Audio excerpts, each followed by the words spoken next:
ਤੇ ਉਹਨਾਂ ਨੇ ਮੈਨੂੰ ਕਿਹਾ ਕਿ ਮੇਰੀ ਜਿਹੜੀ ਬੇਟੀ ਆ ਨਾ ਇਹ ਵੈਟਨਰੀ ਡਾਕਟਰ ਬਣਨਾ ਚਾਹੁੰਦੀ ਹੈ, ਤੁਸੀਂ ਇਹਨੂੰ ਗਾਈਡ ਕਰੋ। ਸੋ ਉਹ ਇੱਕ ਮੂਮੈਂਟ ਮੇਰੇ ਲਈ ਫੈਲਟ ਸੋ ਪ੍ਰਾਊਡ, ਮੈਨੂੰ ਬੜਾ ਮਾਣ ਹੋਇਆ। ਮੈਂ ਕਿਹਾ ਵਾਕਈ ਇਹ ਲੋਕਾਂ ਨੇ ਹੁਣ ਮੈਨੂੰ ਐਕਸੈਪਟ ਕੀਤਾ। ਹੌਲੀ ਹੌਲੀ ਲੋਕਾਂ ਨੂੰ ਪਤਾ ਲੱਗਣ ਲੱਗ ਪਿਆ ਤੇ ਲੋਕਾਂ ਨੂੰ ਇਸ ਗੱਲ ਦੀ ਬੜੀ ਉਹਨਾਂ ਨੂੰ ਸਟ੍ਰੇਂਜ ਲੱਗਾ ਕਿ ਇੱਕ ਕੁੜੀ ਹੈ ਵੈਟਨਰੀ ਡਾਕਟਰ। ਤੇ ਕਾਫੀ ਦੇਰ ਤਾਂ ਇੱਦਾਂ ਹੁੰਦਾ ਰਿਹਾ ਕਿ ਉਹ ਗੱਲ ਵੀ ਬਿਲਕੁਲ ਸਹੀ, ਮੈਨੂੰ ਦੇਖਣ ਵੀ ਆਉਂਦੇ ਰਹੇ ਕਿ ਹਾਂ ਇਹ ਮਤਲਬ ਵਾਕਈ ਇਸ ਗੱਲ ਸਹੀ ਸੁਣੀ ਹੈ ਜੀ, ਕਿਸੇ ਤੋਂ ਸੁਣੀ ਹੋਣੀ ਹੈ ਵੀ ਇੱਕ ਕੁੜੀ ਆਈ ਹੈ ਐਜ਼ ਵੈਟਨਰੀ ਡਾਕਟਰ। ਇੱਕ ਤਾਂ ਲੇਡੀਜ਼ ਕਿਤੇ ਨਾ ਕਿਤੇ ਆਪਣੇ ਆਪ ਲਈ ਟਾਈਮ ਨਹੀਂ ਕੱਢ ਪਾਉਂਦੀਆਂ, ਉਹਨੂੰ ਲੱਗਦਾ ਕਿ ਨਹੀਂ ਡੈਫੀਨੇਟਲੀ ਬੱਚੇ ਤੁਹਾਡੀ ਲਾਈਫ ਦਾ ਬਹੁਤ ਇੰਪੋਰਟੈਂਟ ਪਾਰਟ ਹੈ, ਫੈਮਿਲੀ ਇਜ਼ ਇੰਪੋਰਟੈਂਟ, ਪਰ ਆਪਣੇ ਆਪ ਤੋਂ ਜ਼ਿਆਦਾ ਇੰਪੋਰਟੈਂਟ ਤਾਂ ਕੁਝ ਵੀ ਨਹੀਂ ਹੈ ਨਾ।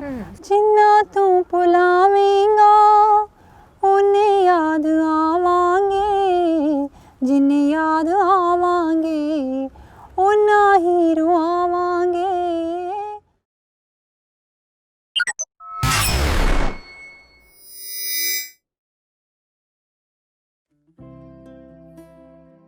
ਪਿਛਲੇ ਕੁਝ ਸਮੇਂ ਤੋਂ ਮਸ਼ਹੂਰ ਹੋਈ ਵੈਟਨਰੀ ਡਾਕਟਰ ਰਾਣਾਪ੍ਰੀਤ ਗਿੱਲ ਕਰਕੇ ਬਹੁਤ ਸਾਰਿਆਂ ਦੀ ਦਿਲਚਸਪੀ ਇਸ ਕਿੱਤੇ ਵੱਲ ਬਣੀ। ਸ਼ਹਿਰ ਦੇ ਜੰਪਲ ਰਾਣਾਪ੍ਰੀਤ ਜਦੋਂ ਇੱਕ ਪਿੰਡ ਬਘੇਲਾਂ ਵਿੱਚ ਆਪਣੀ ਡਿਊਟੀ ਤੇ ਤਾਇਨਾਤ ਹੋਈ ਤਾਂ ਸ਼ੁਰੂਆਤ ਦੇ ਵਿੱਚ ਇਹ ਸਮਾਂ ਬਹੁਤ ਔਖਾ ਸੀ, ਪਰ ਹੌਲੀ-ਹੌਲੀ ਉਹਨਾਂ ਨੇ ਇੱਕ ਮਾਹਿਰ ਡਾਕਟਰ ਵਜੋਂ ਆਪਣੀ ਪਹਿਚਾਣ ਬਣਾਈ। ਉਹਨਾਂ ਦਾ ਪਰਿਵਾਰ ਉਹਨਾਂ ਦੀ ਰੁਝੇਵੇਂ ਭਰੀ ਜ਼ਿੰਦਗੀ ਵਿੱਚ ਹਰ ਪਲ ਉਹਨਾਂ ਦਾ ਪੂਰਾ ਸਾਥ ਦਿੰਦਾ ਹੈ ਅਤੇ ਰਾਣਾਪ੍ਰੀਤ ਹੋਰਾਂ ਤੇ ਫਖਰ ਮਹਿਸੂਸ ਕਰਦਾ ਹੈ। ਅੱਜ ਦੇ ਇਸ ਪ੍ਰੋਗਰਾਮ ਵਿੱਚ ਅਸੀਂ ਤੁਹਾਨੂੰ ਰਾਣਾਪ੍ਰੀਤ ਹੋਰਾਂ ਦੀ ਜ਼ਿੰਦਗੀ ਅਤੇ ਕਿੱਤੇ ਦੇ ਰੂਬਰੂ ਕਰਵਾਵਾਂਗੇ। ਸਤਿ ਸ਼੍ਰੀ ਅਕਾਲ ਰਾਣਾ, ਕੀ ਹਾਲ ਚਾਲ ਹੈ ਤੁਹਾਡਾ? ਸਤਿ ਸ਼੍ਰੀ ਅਕਾਲ ਰੂਪੀ ਦੇਵੀ, ਬਸ ਬਹੁਤ ਵਧੀਆ, ਬਹੁਤ ਅੱਛਾ ਲੱਗ ਰਿਹਾ ਮੈਨੂੰ ਅੱਜ ਪ੍ਰੋਗਰਾਮ 'ਚ ਮਤਲਬ ਤੁਹਾਡੇ ਨਾਲ ਗੱਲਬਾਤ ਕਰਕੇ ਇਸ ਲਈ ਵੀ ਜ਼ਿਆਦਾ ਖੁਸ਼ੀ ਹੋ ਰਹੀ ਹੈ ਕਿਉਂਕਿ ਤੁਸੀਂ ਬਿਲਕੁਲ ਮੇਰੇ ਗੁਆਂਢ ਪਿੰਡ ਤੋਂ ਹੈ ਨਾ। ਹਾਂਜੀ ਬਿਲਕੁਲ। ਤੇ ਸਭ ਤੋਂ ਪਹਿਲਾਂ ਜਿਵੇਂ ਆਪਾਂ ਸ਼ੁਰੂਆਤ ਦੇ ਵਿੱਚ ਗੱਲ ਕਰ ਰਹੇ ਸੀ, ਜਦੋਂ ਅਸੀਂ ਤੁਹਾਨੂੰ ਮਿਲੇ ਮੈਂ ਤੁਹਾਨੂੰ ਦੱਸਿਆ ਕਿ ਇੱਕ ਇੰਟਰਵਿਊ ਦੇ ਵਿੱਚ ਤੁਸੀਂ ਬਹੁਤ ਜ਼ਿਆਦਾ ਸੋਹਣਾ ਇੱਕ ਗਾਣਾ ਗਾਇਆ ਹੈ ਨਾ। ਪਹਿਲਾਂ ਮੈਂ ਚਾਹੁੰਦੀ ਹਾਂ ਕਿ ਤੁਸੀਂ ਆਪਾਂ ਸ਼ੁਰੂਆਤ ਹੀ ਇੱਕ ਸੋਹਣੇ ਜਿਹੇ ਪਲ ਤੋਂ ਕਰੀਏ ਕਿ ਮੈਂ ਤੁਹਾਡੀ ਆਵਾਜ਼ ਕਿੰਨੀ ਮਿੱਠੀ ਹੈ ਇਹ ਜ਼ਰੂਰ ਦਰਸ਼ਕ ਸੁਣਨ ਅਤੇ ਤੁਸੀਂ ਜੋ ਵੀ ਤੁਹਾਨੂੰ ਪਸੰਦ ਹੈ। ਠੀਕ ਹੈ, ਬਿਲਕੁਲ। ਇਹ ਤਾਂ ਤੁਸੀਂ ਮੇਰੇ ਦਿਲ ਦੀ ਗੱਲ ਕਹਿਤੀ, ਬਿਕੋਜ਼ ਮੈਂ PAU ਦੀ ਪਾਸ ਆਊਟ ਆ ਅਤੇ ਮੈਂ ਯੂਨੀਵਰਸਿਟੀ ਦੀ 2 ਸਾਲ ਬੈਸਟ ਸਿੰਗਰ ਰਹੀ ਹਾਂ। ਸੋ ਮੈਂ ਤੁਹਾਨੂੰ ਡੋਲੀ ਗੁਲੇਰੀਆ ਜੀ ਦਾ ਇੱਕ ਸੌਂਗ ਸੁਣਾਉਂਗੀ। ਜਿੰਨਾ ਤੂੰ ਭੁਲਾਵੇਂਗਾ ਉਹਨੇ ਯਾਦ ਆਵਾਂਗੇ, ਜਿੰਨੇ ਯਾਦ ਆਵਾਂਗੇ ਉਹਨਾਂ ਹੀ ਰੁਆਵਾਂਗੇ। ਮਾਹੀ ਵੀ ਸਾਨੂੰ ਭੁੱਲ ਨਾ ਜਾਵੀਂ, ਅੱਲਾ ਦਾ ਨਾਈ ਦੇਰ ਨਾ ਲਾਵੀਂ, ਹਾਣ ਦੇ ਸਜਣਾ ਲੰਮੀਆਂ ਉਡੀਕਾਂ ਦਿਨ ਪਿਆਰ ਦੇ, ਮਾਹੀ ਵੀ ਸਾਨੂੰ ਭੁੱਲ ਨਾ ਜਾਵੀਂ। ਜਿੰਨਾ ਚਿਰ ਦਿਸਦਾ ਤੂੰ ਆਸਾਂ ਨਹੀਂ ਉਹ ਮੋੜਨਾ ਮੂੰਹ, ਚੇਤਾ ਰੱਖੀ ਜਾਣ ਵਾਲਿਆ। ਡੁੱਬ ਪਿਆ ਅੱਜ ਦਿਨ ਸ਼ਾਮਾਂ ਪਈਆਂ ਤੇਰੇ ਬਿਨ, ਸਾਨੂੰ ਰੋਗ ਲਾਉਣ ਵਾਲਿਆ, ਸਾਨੂੰ ਰੋਗ ਲਾਉਣ ਵਾਲਿਆ। ਵੀ ਬਹੁਤ ਚਿਰ ਨਾ ਤਰਸਾਵੀਂ, ਨਾ ਸਾਰੀ ਸਾਰੀ ਰਾਤ ਜਗਾਵੀਂ, ਹਾਣ ਦੇ ਸਜਣਾ ਲੰਮੀਆਂ ਉਡੀਕਾਂ ਦਿਨ ਪਿਆਰ ਦੇ, ਮਾਹੀ ਵੀ ਸਾਨੂੰ ਭੁੱਲ ਨਾ ਜਾਵੀਂ। ਜਿੰਨੇ ਮੈਂ ਕਹਿੰਦੀ ਹਾਂ ਤੁਸੀਂ ਖੂਬਸੂਰਤ ਹੋ ਨਾ, ਉਸ ਤੋਂ ਜ਼ਿਆਦਾ ਆਵਾਜ਼ ਤੁਹਾਡੀ ਸੋਹਣੀ ਹੈ। Thank you. ਕੁਝ ਕੁ ਬਹੁਤ ਥੋੜ੍ਹੇ ਲੋਕ ਹੁੰਦੇ ਆ ਵੀ ਜਿੰਨਾ ਬਾਰੇ ਅਸੀਂ ਇਹ ਗੱਲ ਕਰਦੇ ਹੁੰਦੇ ਹਾਂ ਵੀ ਉਹ ਬੰਦਾ ਹੈ ਜਿਹਦੇ 'ਚ ਸਾਰੇ ਗੁਣ ਨੇ ਹੈ ਨਾ, ਕਿ ਉਹ ਬੜਾ ਫੱਬਦਾ ਹੈ, ਉਹਦੇ 'ਚ ਆਹ ਵੀ ਗੁਣ ਹੈ, ਉਹਦੇ 'ਚ ਆਹ ਵੀ ਗੁਣ ਹੈ। ਤੁਹਾਡੀਆਂ ਜਿਵੇਂ ਅਚੀਵਮੈਂਟਸ ਨੇ ਯੂਨੀਵਰਸਿਟੀ ਟਾਈਮ ਦੀਆਂ ਜਾਂ ਕਾਲਜ ਟਾਈਮ ਦੀਆਂ ਨਾ, ਬਹੁਤ ਮਤਲਬ ਅਲੱਗ ਗੱਲਾਂ ਨੇ ਜਿਹੜੀਆਂ ਮੈਨੂੰ ਸੁਣਨ ਨੂੰ ਮਿਲੀਆਂ। ਸ਼ੁਰੂਆਤ ਕਰਦੇ ਹਾਂ ਆਪਾਂ ਜਦੋਂ ਜਿਵੇਂ ਜਿਸ ਏਰੀਏ ਦੇ ਵਿੱਚੋਂ ਆਪਾਂ ਦੋਵੇਂ ਆ ਹੈ ਨਾ, ਉੱਥੇ ਬਹੁਤ ਮਾਹੌਲ ਕੁੜੀਆਂ ਨੂੰ ਲੈ ਕੇ ਖਾਸ ਕਰਕੇ ਹੈ ਨਾ, ਮੈਨੂੰ ਲੱਗਦਾ ਹੁੰਦਾ ਕਿ ਹੋਰ ਪਿੰਡਾਂ ਦੇ ਮੁਕਾਬਲੇ ਜਾਂ ਹੋਰ ਸ਼ਹਿਰਾਂ ਦੇ ਮੁਕਾਬਲੇ ਫਿਰ ਵੀ ਥੋੜ੍ਹਾ ਜਿਹਾ ਸੁਖਾਲਾ ਹੈ। ਜਿਸ ਪਰਿਵਾਰ ਦੇ ਵਿੱਚੋਂ ਤੁਸੀਂ ਆਏ ਹੋ, ਪੇਰੈਂਟਸ ਦੋਵੇਂ ਪੜ੍ਹੇ ਲਿਖੇ ਸੀਗੇ, ਦੋਨੋਂ ਜੋਬ ਕਰਦੇ ਸੀ ਹੈ ਨਾ। ਇਸ ਪ੍ਰੋਫੈਸ਼ਨ ਨੂੰ ਚੁਣਨ ਲਈ ਮੈਨੂੰ ਲੱਗਦਾ ਵੀ ਤੁਹਾਨੂੰ ਕੋਈ ਔਖ ਤਾਂ ਨਹੀਂ ਹੋਣੀ ਜਦੋਂ ਤੁਸੀਂ ਕਿਹਾ ਹੋਣਾ ਕਿ ਮੈਂ ਵੈਟਰਨਰੀ ਡਾਕਟਰ ਦੀ ਜਿਹੜੀ ਇਹ ਪੜ੍ਹਾਈ ਤੁਸੀਂ ਡਿਗਰੀ ਕੀਤੀ ਹੈ ਨਾ, ਇਹ ਮੈਂ ਕਰਨਾ ਚਾਹੁੰਦੀ ਹਾਂ। ਪਰ ਇੱਛਾ ਕਿਹਦੀ ਸੀ? ਪੇਰੈਂਟਸ ਦੀ ਸੀ ਕਿ ਇਹ ਇੱਕ ਅਲੱਗ ਕੀਤਾ ਜਾਂ ਇਹਦੀ ਬਾਹਰ ਬਹੁਤ ਮੰਗ ਹੈ ਤੂੰ ਇਹ ਕਰ, ਜਾਂ ਫਿਰ ਆਪਣਾ ਦਿਲ ਕਰਦਾ ਸੀ ਕਿ ਮੈਂ ਇਸ ਪ੍ਰੋਫੈਸ਼ਨ ਨੂੰ ਚੁਣਨਾ ਹੈ? ਦੇਖੋ ਇਹ ਬੇਸਿਕਲੀ ਤਾਂ ਮੇਰੇ ਫਾਦਰ ਸਾਹਿਬ ਦਾ ਹੀ ਆਈਡੀਆ ਸੀਗਾ। ਬਿਕੋਜ਼ ਉਹ ਚਾਹੁੰਦੇ ਸੀਗੇ ਕਿ ਮੈਂ +1 +2 ਜਿਹੜਾ ਨਾ ਉਹ ਮੈਡੀਕਲ ਦੀ ਪੜ੍ਹਾਈ ਕਰਾਂ। ਕਿਤੇ ਨਾ ਕਿਤੇ ਉਹਨਾਂ ਨੂੰ ਲੱਗਦਾ ਸੀਗਾ ਕਿ ਇੱਕ ਮੈਡੀਕਲ ਦਾ ਬੇਸ ਹੋਣਾ ਬਹੁਤ ਜ਼ਰੂਰੀ ਹੈ, ਤੇ ਇਹਨਾਂ ਦੀਆਂ ਗੱਲਾਂ ਹੁਣ ਮੈਨੂੰ ਲੱਗਦਾ ਕਿ ਕਿਤੇ ਨਾ ਕਿਤੇ ਬਹੁਤ ਵਧੀਆ ਰਿਹਾ। It was a good decision, ਕਿਉਂਕਿ ਜਦੋਂ ਤੁਸੀਂ ਇੱਕ ਤੁਹਾਡਾ ਮੈਡੀਕਲ ਦਾ ਬੇਸ ਹੁੰਦਾ, ਇੱਕ ਤੁਹਾਡਾ ਮੈਂਟਲ ਮੇਕਅਪ ਹੈ ਨਾ ਜਿਹੜਾ, ਉਹਦੇ 'ਚ kind of scientific bent of mind ਤੁਹਾਡਾ ਹੋ ਜਾਂਦਾ ਹੈ। ਤੇ ਹੁਣ ਜਦੋਂ ਕਿ ਮੈਨੂੰ ਪਹਿਲਾਂ ਹੀ 10th ਦੇ ਵਿੱਚ ਵੀ ਇੰਗਲਿਸ਼ ਪੰਜਾਬੀ ਲੈਂਗੁਏਜਿਸ ਦਾ ਬੜਾ ਸ਼ੌਕ ਸੀਗਾ, ਪਰ ਚਲੋ ਦੋਨੇ ਗੱਲਾਂ ਉਹ ਇਕੱਠੀਆਂ ਹੋ ਗਈਆਂ। ਮੇਰਾ ਆਰਟਸ ਵੱਲ ਵੀ ਝੁਕਾਅ ਸੀ ਤੇ ਇੱਧਰ ਸਾਇੰਸ ਵੱਲ ਵੀ। ਤੇ ਜਦੋਂ MBBS BDS ਇਹ ਤੁਹਾਡੇ ਕੋਲ 2 ਆਪਸ਼ਨਸ ਹੁੰਦੀਆਂ ਨੇ, ਤੇ ਪਰ ਮੇਰੇ ਫਾਦਰ ਸਾਹਿਬ ਨੇ ਕਿਹਾ ਕਿ ਨਹੀਂ, ਇਹ ਜਿਹੜਾ ਕੀਤਾ ਹੈ, ਉਹਨਾਂ ਨੂੰ ਇਹਦੇ ਬਾਰੇ ਜ਼ਿਆਦਾ ਜਾਣਕਾਰੀ ਸੀ। ਉਹ ਕਹਿੰਦੇ ਇਹਦੀ ਬਾਹਰ ਵੀ ਬਹੁਤ ਜ਼ਿਆਦਾ ਮੰਗ ਹੈ, ਕਿ ਉਹਨਾਂ ਨੂੰ ਕਿਤੇ ਨਾ ਕਿਤੇ ਉਹਨਾਂ ਦੇ ਮਾਈਂਡ 'ਚ ਸੀ ਵੀ ਕੁੜੀ ਬਾਹਰ ਚਲੀ ਜਾਏਗੀ। ਦੁਆਬੇ 'ਚ ਆਪਾਂ ਨੂੰ ਪਤਾ ਹੀ ਹੈ ਕਿ ਬਹੁਤੇ ਪਰਿਵਾਰ ਵੀ ਫੈਮਲੀਜ਼ ਵੀ ਬਾਹਰ ਸੈਟਲਡ ਨੇ, ਤੇ ਕੁੜੀਆਂ ਦਾ ਵੀ ਝੁਕਾਅ ਹੁੰਦਾ। ਜਾਂ ਇਸ ਕੇਸ ਦੇ ਵਿੱਚ ਮੇਰੇ ਫਾਦਰ ਸਾਹਿਬ ਨੂੰ ਸੀਗਾ ਵੀ ਇਹਦੀ ਮੈਰਿਜ ਬਾਹਰ ਹੋ ਜਾਏਗੀ ਜੇ ਵੈਟਨਰੀ ਦੀ ਡਿਗਰੀ ਕਰ ਲੇਗੀ। ਤਾਂ ਫਿਰ ਜੇ ਉਹਨਾਂ ਨੂੰ ਲੱਗਿਆ ਤਾਂ ਮੈਂ ਕਿਹਾ ਚਲੋ ਠੀਕ ਹੈ। ਤੇ ਲੱਕੀਲੀ ਮੇਰੀ ਐਡਮਿਸ਼ਨ ਹੋ ਵੀ ਗਈ college of veterinary sciences Punjab agricultural university ਦੇ ਵਿੱਚ। ਤੇ ਫਿਰ ਆਈ ਵਾਜ਼ ਓਕੇ, ਕਿ ਮੈਨੂੰ ਸੀਗਾ ਕਿ ਚਲੋ ਡੈਡ ਨੇ ਕਿਹਾ ਤਾਂ ਕਰ ਲੈਂਦੇ ਆ, ਵਧੀਆ ਹੋਏਗਾ। ਤੁਹਾਡੇ ਬੈਚ ਹੋਰ ਵੀ ਕੁੜੀਆਂ ਸੀ ਉਸ ਸਮੇਂ ਤੁਹਾਡੇ ਨਾਲ? ਸਾਡੇ ਬੈਚ ਕੁੜੀਆਂ ਦੀ ਸਟਰੈਂਥ ਬਹੁਤ ਘੱਟ ਸੀ। 60 ਦਾ ਬੈਚ ਸੀ ਤੇ ਉਹਦੇ 'ਚ ਸਿਰਫ 14 ਕੁੜੀਆਂ ਸੀਗੀਆਂ। ਤੇ ਉਸ ਤੋਂ ਪਹਿਲਾਂ ਵਾਲੇ ਬੈਚਿਸ ਦੇ ਵਿੱਚ ਵੀ ਸਟਰੈਂਥ ਕੋਈ ਬਹੁਤ ਜ਼ਿਆਦਾ ਨਹੀਂ ਸੀ। ਤੁਸੀਂ ਕਹਿ ਲਓ ਕਿ ਕੁੜੀਆਂ ਦੀ ਸਟਰੈਂਥ ਹੁਣ ਦੇ ਟਾਈਮ ਨਾਲ, ਜੋ ਮੈਂ ਗੱਲ ਕਰ ਰਹੀ ਹਾਂ, ਹੁਣ ਮੈਨੂੰ ਪਤਾ ਲੱਗਦੀਆਂ ਗੱਲਾਂ, ਹੁਣ ਕੁੜੀਆਂ ਦੀ ਸਟਰੈਂਥ ਕੰਪੈਰੀਟਿਵਲੀ ਮੁੰਡਿਆਂ ਦੇ ਓਨੀ ਨਹੀਂ ਹੈ, ਪਰ ਓਵਰ ਦਾ ਕਮਿੰਗ ਈਅਰਸ ਵੱਧ ਗਈ ਹੈ। ਹੁਣ ਇਸ ਕਿੱਤੇ ਨੂੰ ਕੁੜੀਆਂ ਵੀ ਅਪਣਾਉਣ ਲੱਗ ਪਈਆਂ ਨੇ।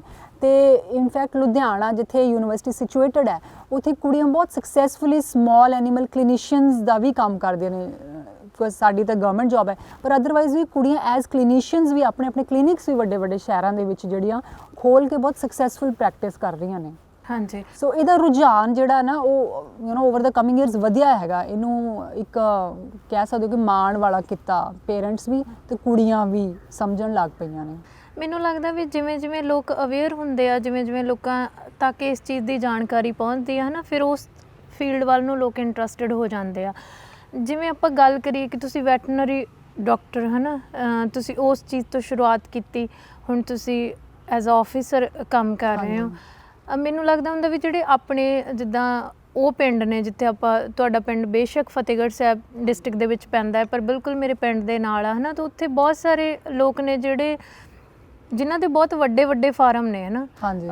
ਵੈਟਰਨਰੀ ਡਾਕਟਰ ਨੂੰ ਜੇ ਆਪਾਂ ਸੋਚੀਏ ਤਾਂ ਬਿਲਕੁਲ ਅਸੀਂ ਬਚਪਨ ਤੋਂ ਉਹਨਾਂ ਨੂੰ ਆਪਣੇ ਘਰਾਂ 'ਚ ਦੇਖਦੇ ਆਏ ਹਾਂ, ਕਿਉਂਕਿ ਜਦੋਂ ਵੀ ਕੋਈ ਮੱਝ ਗਾਂ ਬਿਮਾਰ ਹੁੰਦੀ ਆ ਤਾਂ ਸਾਨੂੰ ਪਤਾ ਹੁੰਦਾ ਵੀ ਕਿਹਨੇ ਇਲਾਜ ਲਈ ਆਉਣਾ, ਹੈ ਨਾ। ਤਾਂ ਮਤਲਬ ਇਹ ਕੋਈ ਅਨਨੋਨ ਪ੍ਰੋਫੈਸ਼ਨ ਨਹੀਂ ਸੀਗਾ ਬਿਲਕੁਲ। ਪਰ ਤੁਹਾਡਾ ਇਸ ਪ੍ਰੋਫੈਸ਼ਨ ਦੇ ਵਿੱਚ ਆਉਣਾ ਲੋਕਾਂ ਨੂੰ ਇਸ ਲਈ ਬਹੁਤ ਜ਼ਿਆਦਾ ਅਜੀਬ ਲੱਗਿਆ, ਕਿਉਂਕਿ ਇੱਕ ਕੁੜੀ ਨੇ ਇਹ ਕਿੱਤਾ ਚੁਣਿਆ ਜਿਹੜਾ ਕਿ ਚਲੋ ਸ਼ਹਿਰਾਂ 'ਚ ਲੋਕ ਇਸ ਦੇ ਨੋਨ ਹੁੰਦੇ ਹੋਣਗੇ, ਪਰ ਪਿੰਡਾਂ ਲਈ ਬਹੁਤ ਅਣਜਾਣ ਵਾਲੀ ਗੱਲ ਸੀਗੀ, ਹੈ ਨਾ। ਤੇ ਜਦੋਂ ਤੁਸੀਂ ਆਏ ਤੇ ਕਹਿੰਦੇ ਵੀ ਜਿਸ ਹਸਪੀਟਲ 'ਚ ਤੁਹਾਡੀ ਪੋਸਟਿੰਗ ਹੋਈ ਤਾਂ ਮਹੀਨਾ ਲੋਕ ਸਿਰਫ ਇਹੀ ਦੇਖਣ ਲਈ ਆਉਂਦੇ ਰਹੇ ਵੀ ਇੱਕ ਡੰਗਰਾਂ ਦੀ ਡਾਕਟਰ ਬਣ ਕੇ ਕੁੜੀ ਆਈ ਹੈ, ਹੈ ਨਾ। ਬਿਲਕੁਲ।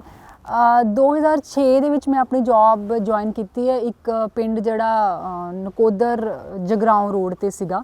ਤੇ ਪਿੰਡ ਮੇਨ ਰੋਡ ਤੋਂ 16 ਕਿਲੋਮੀਟਰ ਹਟ ਕੇ ਸੀਗਾ ਤੇ ਕਾਫੀ ਇੰਟੀਰੀਅਰ ਦੇ ਵਿੱਚ ਸੀ। ਇਨਫੈਕਟ ਜਿਹੜਾ ਹਸਪੀਟਲ ਸੀਗਾ ਉਹ ਪਿੰਡ ਤੋਂ ਵੀ 5 ਕਿਲੋਮੀਟਰ ਅੱਗੇ ਸੀਗਾ, ਮੰਡੀ ਦੇ ਵਿੱਚ। ਤੇ ਹਸਪੀਟਲ ਜਿਹੜਾ ਹੈਗਾ ਉਹ 7 ਸਾਲ ਤੋਂ ਬੰਦ ਸੀਗਾ। ਜਦੋਂ ਮੇਰੀ ਪੋਸਟਿੰਗ ਹੋਈ ਹੈ ਕਾਫੀ ਦੇਰ ਤੋਂ ਜੌਬਸ ਨਹੀਂ ਸੀ ਨਿਕਲੀਆਂ, ਫॉर ਸਮ ਰੀਜ਼ਨ ਹਸਪੀਟਲ ਬੰਦ ਸੀਗਾ, ਕੋਈ ਡਾਕਟਰ ਪੋਸਟਡ ਨਹੀਂ ਸੀਗਾ। ਤੇ ਪਹਿਲਾਂ ਤਾਂ ਉੱਥੇ ਜਾਂਦੀ ਹਾਂ ਮੈਂ, ਹਸਪੀਟਲ ਖੁਲਵਾਇਆ, ਉਹਦੀ ਸਫਾਈ ਕਰਵਾਈ।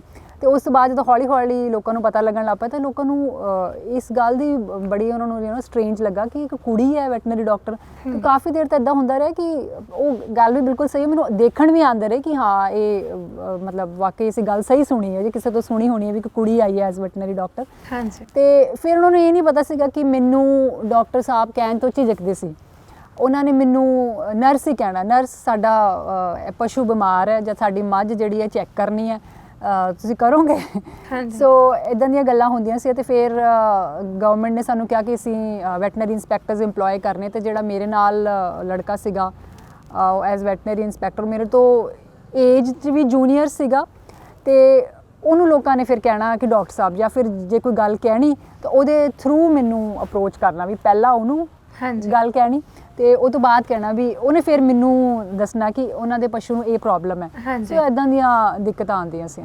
ਇਹ ਸਵਾਲ ਮੈਂ ਤੁਹਾਨੂੰ ਕਰਨਾ ਚਾਹੁੰਦੀ ਸੀ ਵੀ ਜਿਵੇਂ ਆਪਾਂ ਅੱਜ ਵੀ ਜਦੋਂ ਪਿੰਡਾਂ 'ਚ ਜਾਂਦੇ ਹਾਂ ਨਾ ਤਾਂ ਬਹੁਤ ਸਾਰੀਆਂ ਗੱਲਾਂ ਹੁੰਦੀਆਂ ਜਿਹੜੇ ਸਾਡੇ ਮਾਪਿਓ ਨੇ ਜਿਹੜੇ ਉਹ ਸਾਡੇ ਸਾਹਮਣੇ ਨਹੀਂ, ਕੁੜੀਆਂ ਸਾਹਮਣੇ ਨਹੀਂ ਕਰਦੇ ਹੁੰਦੇ ਵੀ ਨਹੀਂ, ਮਤਲਬ ਕੁੜੀ ਨੂੰ ਨਹੀਂ ਇਹ ਗੱਲਾਂ ਦੱਸਣੀਆਂ। ਜਾਂ ਹਰ ਇੱਕ ਕਿੱਤੇ ਦੀ ਇੱਕ ਆਪਣੀ ਅਲੱਗ ਭਾਸ਼ਾ ਹੁੰਦੀ ਆ। ਜੇ ਤੁਸੀਂ ਡਰਾਈਵਰਾਂ ਨੂੰ ਬੋਲਦੇ ਸੁਣੋਗੇ ਤਾਂ ਉਹਨਾਂ ਦੀ ਇੱਕ ਅਲੱਗ ਭਾਸ਼ਾ, ਜੇ ਤੁਸੀਂ ਖੇਤੀਬਾੜੀ ਵਾਲੇ ਬੰਦੇ ਨਾਲ ਗੱਲ ਕਰੋਗੇ ਉਹਦੀ ਇੱਕ ਅਲੱਗ। ਇਸੇ ਚੀਜ਼ ਨੂੰ ਹੈ ਕਿ ਜਦੋਂ ਇੱਕ ਕੁੜੀ ਡਾਕਟਰ ਦਾ ਸਾਹਮਣੇ ਹੋਣਾ ਹੈ ਨਾ, ਇੱਕ ਪਸ਼ੂਆਂ ਨੂੰ ਬਹੁਤ ਸਾਰੀਆਂ ਰਿਲੇਟਡ ਚੀਜ਼ਾਂ ਸਾਨੂੰ ਆਮ ਪਤਾ ਹੁੰਦੀਆਂ ਨੇ ਜਿੱਦਾਂ ਹੁਣ ਆਪਾਂ ਘਰਾਂ 'ਚ। ਅਤੇ ਦੂਜੀ ਤੁਹਾਡੀ ਦਿੱਕਤ ਇਹ ਸੀਗੀ ਤੁਸੀਂ ਸ਼ਹਿਰ ਦੇ ਪੜ੍ਹੇ ਲਿਖੇ ਸੀ ਹੈ ਨਾ, ਬਹੁਤੀ ਠੇਠ ਪੰਜਾਬੀ ਵੀ ਨਹੀਂ ਸੀ ਆਉਂਦੀ। ਇਹਨਾਂ ਚੀਜ਼ਾਂ ਨੂੰ ਫਿਰ ਕਿੱਦਾਂ ਉਹਨਾਂ ਨੂੰ ਕਨਵਿੰਸ ਕੀਤਾ ਕਿ ਨਹੀਂ ਮੈਨੂੰ ਇੱਕ ਡਾਕਟਰ ਦੀ ਤਰ੍ਹਾਂ ਹੀ ਤੁਸੀਂ ਦੇਖੋ, ਔਰ ਤੁਸੀਂ ਕਹਿੰਦੇ ਨੇ ਕਿ ਡਾਕਟਰ ਤੇ ਵਕੀਲ ਤੋਂ ਕੋਈ ਵੀ ਚੀਜ਼ ਆ ਜਿਹੜੀ ਲੁਕਾ ਕੇ ਹਮੇਸ਼ਾ ਆਪਣਾ ਨੁਕਸਾਨ ਹੁੰਦਾ ਨਾ, ਵੀ ਤੁਸੀਂ ਮੈਨੂੰ ਦੱਸੋ ਜਾਂ ਖੁੱਲ੍ਹ ਕੇ ਮੇਰੇ ਨਾਲ ਗੱਲ ਕਰੋ। ਇਸ ਚੀਜ਼ ਨੂੰ ਕਿਵੇਂ, ਇਸ ਚੀਜ਼ ਲਈ ਉਹਨਾਂ ਨੂੰ ਕਿਵੇਂ ਕਨਵਿੰਸ ਕਰਦੇ ਸੀ ਜਾਂ ਕਿਵੇਂ ਇਸ ਪ੍ਰੋਬਲਮ ਨੂੰ ਟੈਕਲ ਕੀਤਾ? ਦੇਖੋ ਡੈਫੀਨਿਟਲੀ ਇਹ ਪ੍ਰੋਬਲਮ ਤਾਂ ਆਉਂਦੀ ਸੀ ਕਿਉਂਕਿ ਜਿਹੜੀ ਪੜ੍ਹਾਈ ਸੀ ਉਹ ਵੀ ਇੰਗਲਿਸ਼ ਦੇ ਵਿੱਚ ਹੀ ਹੋਈ ਸੀ।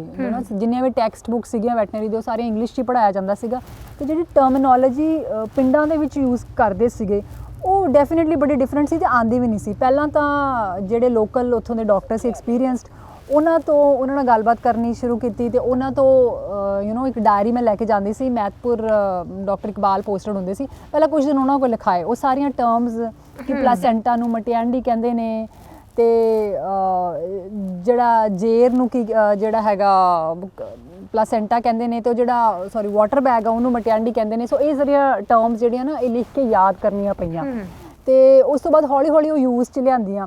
ਫਿਰ ਜਦੋਂ ਅਪਾਰਟ ਫਰੋਮ ਟਰੀਟਮੈਂਟ ਪਾਰਟ ਮੇਰੀ ਜੌਬ ਦਾ ਪਾਰਟ ਇਹ ਵੀ ਸੀਗਾ ਕਿ ਮੈਂ ਆਸ-ਪਾਸ ਦੇ ਪਿੰਡਾਂ 'ਚ ਜਿੱਥੇ ਵੀ ਕੈਂਪ ਲੱਗਦੇ ਸੀ ਉੱਥੇ ਲੈਕਚਰ ਦੇਣੇ ਹੁੰਦੇ ਸੀਗੇ। ਫਿਰ ਉਹਦੇ ਵਿੱਚ ਵੀ ਮੈਂ ਬੜੇ ਇੰਗਲਿਸ਼ ਦੇ ਵਰਡ ਯੂਜ਼ ਕਰਨਾ, ਮੈਂ ਪੂਰਾ ਦਾ ਪੂਰਾ ਲੈਕਚਰ ਹੀ ਇੰਗਲਿਸ਼ 'ਚ ਦੇ ਦੇਣਾ। ਤਾਂ ਫਿਰ ਉਦੋਂ ਵੀ ਸੀਨੀਅਰ ਡਾਕਟਰਸ ਨੇ ਸਮਝਾਉਣਾ ਕਿ ਨਹੀਂ ਕਰੈਕਟ ਕਰਨਾ ਬਾਅਦ ਵਿੱਚ ਕਿ ਨਹੀਂ ਇਹਨੂੰ ਪੰਜਾਬੀ 'ਚ ਦੇ ਤਾਂ ਲੱਗੇ ਲੋਕਾਂ ਨੂੰ ਪਤਾ ਲੱਗੇ। ਸੋ ਇੱਦਾਂ ਦੀਆਂ ਗੱਲਾਂ ਹੁੰਦੀਆਂ ਸੀਆਂ। ਅਤੇ ਜਿੱਥੇ ਤੱਕ ਹੈ ਕਿ ਲੋਕਾਂ ਨੇ ਐਕਸੈਪਟ ਕਿੱਦਾਂ ਕੀਤਾ, ਜਦੋਂ ਮੈਂ ਐਨੀਮਲਸ ਦਾ ਟਰੀਟਮੈਂਟ ਕਰਦੀ ਸੀ, ਜਦੋਂ ਐਨੀਮਲਸ ਠੀਕ ਹੋਣੇ ਸ਼ੁਰੂ ਹੋਏ ਉਸ ਤੋਂ ਬਾਅਦ ਐਕਸੈਪਟੈਂਸ ਆਈ। ਉਸ ਤੋਂ ਬਾਅਦ ਲੋਕਾਂ ਨੂੰ ਲੱਗਿਆ ਕਿ ਹਾਂ ਕਾਬਲ ਡਾਕਟਰ ਹੈ, ਜਿਹੜਾ ਟਰੀਟਮੈਂਟ ਕਰ ਰਹੀ ਹੈ ਉਹ ਬਿਲਕੁਲ ਸਹੀ ਕਰ ਰਹੀ ਹੈ। ਅਤੇ ਉਸ ਤੋਂ ਬਾਅਦ ਹੌਲੀ ਹੌਲੀ ਜਿਹੜੀ ਉਹ ਐਕਸੈਪਟੈਂਸ ਆਈ। ਮੈਨੂੰ ਲੱਗਦਾ ਹੈ ਕਿ ਜਦੋਂ ਨਵੇਂ ਆਏ ਹੋਣਗੇ ਲੋਕ ਕੀ ਗੱਲਾਂ ਤਾਂ ਕਰਦੇ ਹੋਣਗੇ ਵੀ ਬੀਬੀ ਸੋਹਣੀ ਵੀ ਬਹੁਤ ਹੈ, ਕਹਿੰਦੇ ਪੜ੍ਹੀ ਹੋਈ ਵੀ ਬਹੁਤ ਹੈ, ਪਰ ਗੱਲਾਂ ਨਹੀਂ ਸਮਝ ਆਉਂਦੀਆਂ ਕੀ ਕਰਦੀ। ਹਾਂਜੀ ਬਿਲਕੁਲ, ਬਿਕਾਜ਼ ਪਿੰਡਾਂ ਦੇ ਵਿੱਚ ਜੌਬ ਕਰਨ ਦਾ ਇੱਕ ਡਿਫਰੈਂਟ ਚਾਰਮ ਵੀ ਹੁੰਦਾ ਅਤੇ ਇੱਕ ਡਿਫਰੈਂਟ ਤਰ੍ਹਾਂ ਦਾ ਐਟਮੋਸਫੀਅਰ ਵੀ ਹੁੰਦਾ, ਇੱਕ ਡਿਫਰੈਂਟ ਤਰ੍ਹਾਂ ਦਾ ਮਾਹੌਲ ਹੈ ਉੱਥੇ। ਪਿੰਡਾਂ ਦੇ ਵਿੱਚ ਲਾਈਫ ਜਿਹੜੀ ਹੈ ਇੰਨੀ ਫਾਸਟ ਪੇਸ ਨਹੀਂ ਹੈ ਜਿੰਨੀ ਕਿ ਸ਼ਹਿਰਾਂ ਦੇ ਵਿੱਚ ਹੈ, ਅਤੇ ਸਾਰਾ ਕੁਛ ਆਰਾਮ ਨਾਲ ਮਜ਼ੇ ਚੱਲਦਾ ਹੈਗਾ। ਅਤੇ ਪਲੱਸ ਇਹ ਹੈ ਕਿ ਇੰਨੀ ਛੇਤੀ ਜਿਹੜਾ ਉਹਨਾਂ ਲੋਕਾਂ ਦੇ ਦਿਲਾਂ 'ਚ ਜਾਂ ਉਹਨਾਂ ਲੋਕਾਂ ਦੀ ਸਮਝ ਦੇ ਵਿੱਚ ਆਪਣੀ ਇੱਕ ਥਾਂ ਬਣਾਉਣੀ ਵੀ ਬਹੁਤ ਮੁਸ਼ਕਿਲ ਕੰਮ ਸੀ। ਕਿਉਂਕਿ ਇੱਕ ਤਾਂ ਮੈਨੂੰ ਇਹ ਲੱਗਦਾ ਸੀਗਾ ਕਿ ਉਹ ਲੋਕ ਇੰਨੇ ਪਰਸੈਪਟੇਬਲ ਨਹੀਂ ਹੈ ਚੇਂਜ ਨੂੰ, ਉਹ ਇੰਨੀ ਛੇਤੀ ਐਕਸੈਪਟ ਨਹੀਂ ਕਰ ਰਹੇ ਸੀ ਇਸ ਚੀਜ਼ ਨੂੰ। ਸੋ ਮੈਨੂੰ ਕਰੀਬਨ 7 ਸਾਲ ਲੱਗੇ ਹਾਂਜੀ ਇਹ ਪੂਰੀ ਚੇਂਜ ਪੂਰਾ ਆਪਣੇ ਆਪ ਨੂੰ ਪ੍ਰੂਵ ਕਰਨ ਲਈ। ਅਤੇ ਜਦੋਂ ਮੈਂ ਉਸ ਸਟੇਸ਼ਨ ਤੋਂ ਟਰਾਂਸਫਰ ਹੋਈ ਤਾਂ ਰਿਮੈਂਬਰ ਕਿ ਇੱਕ ਫਾਰਮਰ ਸੀ ਜਿਹਦਾ ਨਾ ਸ਼ਹਿਦ ਦਾ ਕੰਮ ਸੀ, ਅਤੇ ਉਹਨਾਂ ਦੇ ਘਰਾਂ ਦੇ ਵਿੱਚ ਵੀ ਮੈਂ ਟਰੀਟਮੈਂਟ ਕਰਨ ਜਾਂਦੀ ਸੀ ਕਿਉਂਕਿ ਬਹੁਤ ਸਾਰੇ ਫਾਰਮਰਸ ਇੱਦਾਂ ਦੇ ਸੀਗੇ ਜਿਹੜੇ ਬਹੁਤ ਦੂਰ ਸੀ ਹਸਪੀਟਲ 'ਚੋਂ, ਆਪਣੇ ਐਨੀਮਲਸ ਲਿਆ ਕੇ ਨਹੀਂ ਜਾਂਦੇ ਸੀ, ਅਤੇ ਮੈਂ ਉਹਨਾਂ ਨੂੰ door to door services provide ਕਰਦੀ ਸੀ। ਅਤੇ ਉਹਨਾਂ ਨੇ ਮੈਨੂੰ ਕਿਹਾ ਕਿ ਮੇਰੀ ਜਿਹੜੀ ਬੇਟੀ ਹੈ ਨਾ ਇਹ ਵੈਟਨਰੀ ਡਾਕਟਰ ਬਣਨਾ ਚਾਹੁੰਦੀ ਹੈ, ਤੁਸੀਂ ਇਹਨੂੰ ਗਾਈਡ ਕਰੋ। ਸੋ ਉਹ ਇੱਕ ਮੂਮੈਂਟ ਮੇਰੇ ਲਈ ਫੈਲਟ ਸੋ ਪ੍ਰਾਊਡ, ਮੈਨੂੰ ਬੜਾ ਮਾਣ ਹੋਇਆ। ਮੈਂ ਕਿਹਾ ਵਾਕਈ ਇਹ ਲੋਕਾਂ ਨੇ ਹੁਣ ਮੈਨੂੰ ਐਕਸੈਪਟ ਕੀਤਾ, ਕਿਉਂਕਿ ਜੇ ਆਪਣੇ ਕੁੜੀਆਂ ਨੂੰ ਵੈਟਨਰੀ ਡਾਕਟਰਸ ਬਣਾਉਣਾ ਚਾਹੁੰਦੇ ਤਾਂ ਡੈਫੀਨਿਟਲੀ ਇਹਨਾਂ ਨੂੰ ਕੁਛ ਨਾ ਕੁਛ ਮੇਰੇ 'ਚ ਦੇਖਿਆ ਹੋਇਆ, ਕੁਛ ਨਾ ਕੁਛ ਫੇਥ ਇਹਨਾਂ ਨੂੰ ਹੋਇਆ। ਸੋ ਇੱਦਾਂ ਦੀ ਸਿਚੁਏਸ਼ਨ ਸੀ, ਇੱਦਾਂ ਦੇ ਟਾਈਮ ਸੀਗੇ। 2005 ਦੇ ਵਿੱਚ ਤੁਸੀਂ ਡਿਗਰੀ ਕੰਪਲੀਟ ਕੀਤੀ ਹੈ ਅਤੇ 2006 ਦੇ ਵਿੱਚ ਜਿਹੜੀਆਂ ਪੋਸਟਾਂ ਨਿਕਲੀਆਂ ਨੇ ਨਾ ਵੈਟਰਨਰੀ ਡਾਕਟਰਸ ਦੀਆਂ, ਉਸ ਤੋਂ ਪਹਿਲਾਂ ਤੁਹਾਡਾ ਇੱਕ ਐਕਸਪੀਰੀਅੰਸ ਸੀ ਜਗਬਾਣੀ ਪੇਪਰ ਦੇ ਵਿੱਚ ਕਿ ਉਸ ਤੋਂ ਪਹਿਲਾਂ ਉਹ ਲੋਕ ਵੀ ਬੈਠੇ ਸੀ ਜਿਨ੍ਹਾਂ ਨੇ ਤਕਰੀਬਨ 10-10 ਸਾਲ ਪਹਿਲਾਂ ਇਹ ਡਿਗਰੀਜ਼ ਜਿਹੜੀਆਂ ਕੰਪਲੀਟ ਕਰ ਲਈਆਂ ਸੀ ਨਾ। ਕਿਤੇ ਨਾ ਕਿਤੇ ਮਨ ਦੇ ਵਿੱਚ ਸੀਗਾ ਵੀ ਜੇ ਮਤਲਬ ਨੌਕਰੀ ਨਾ ਲੱਗੀ ਤਾਂ ਫਿਰ ਸੈਕਿੰਡ ਆਪਸ਼ਨ ਮੇਰੇ ਕੋਲ ਕੀ ਹੈ? ਦੇਖੋ ਮੈਂ ਤਾਂ ਜੌਬ ਕਰਨਾ ਹੀ ਨਹੀਂ ਚਾਹੁੰਦੀ ਸੀ। ਸੋ ਇਹ ਜਦੋਂ ਜੌਬਸ ਨਿਕਲੀਆਂ ਤਾਂ ਇਹ ਲਾਸਟ ਡੇ ਜਿਹੜਾ ਹੈਗਾ, ਮੈਂ ਆਪਣਾ GRE ਟੋਫਲ ਦਾ ਐਗਜ਼ਾਮ ਕਰਕੇ ਬੈਠੀ ਸੀ।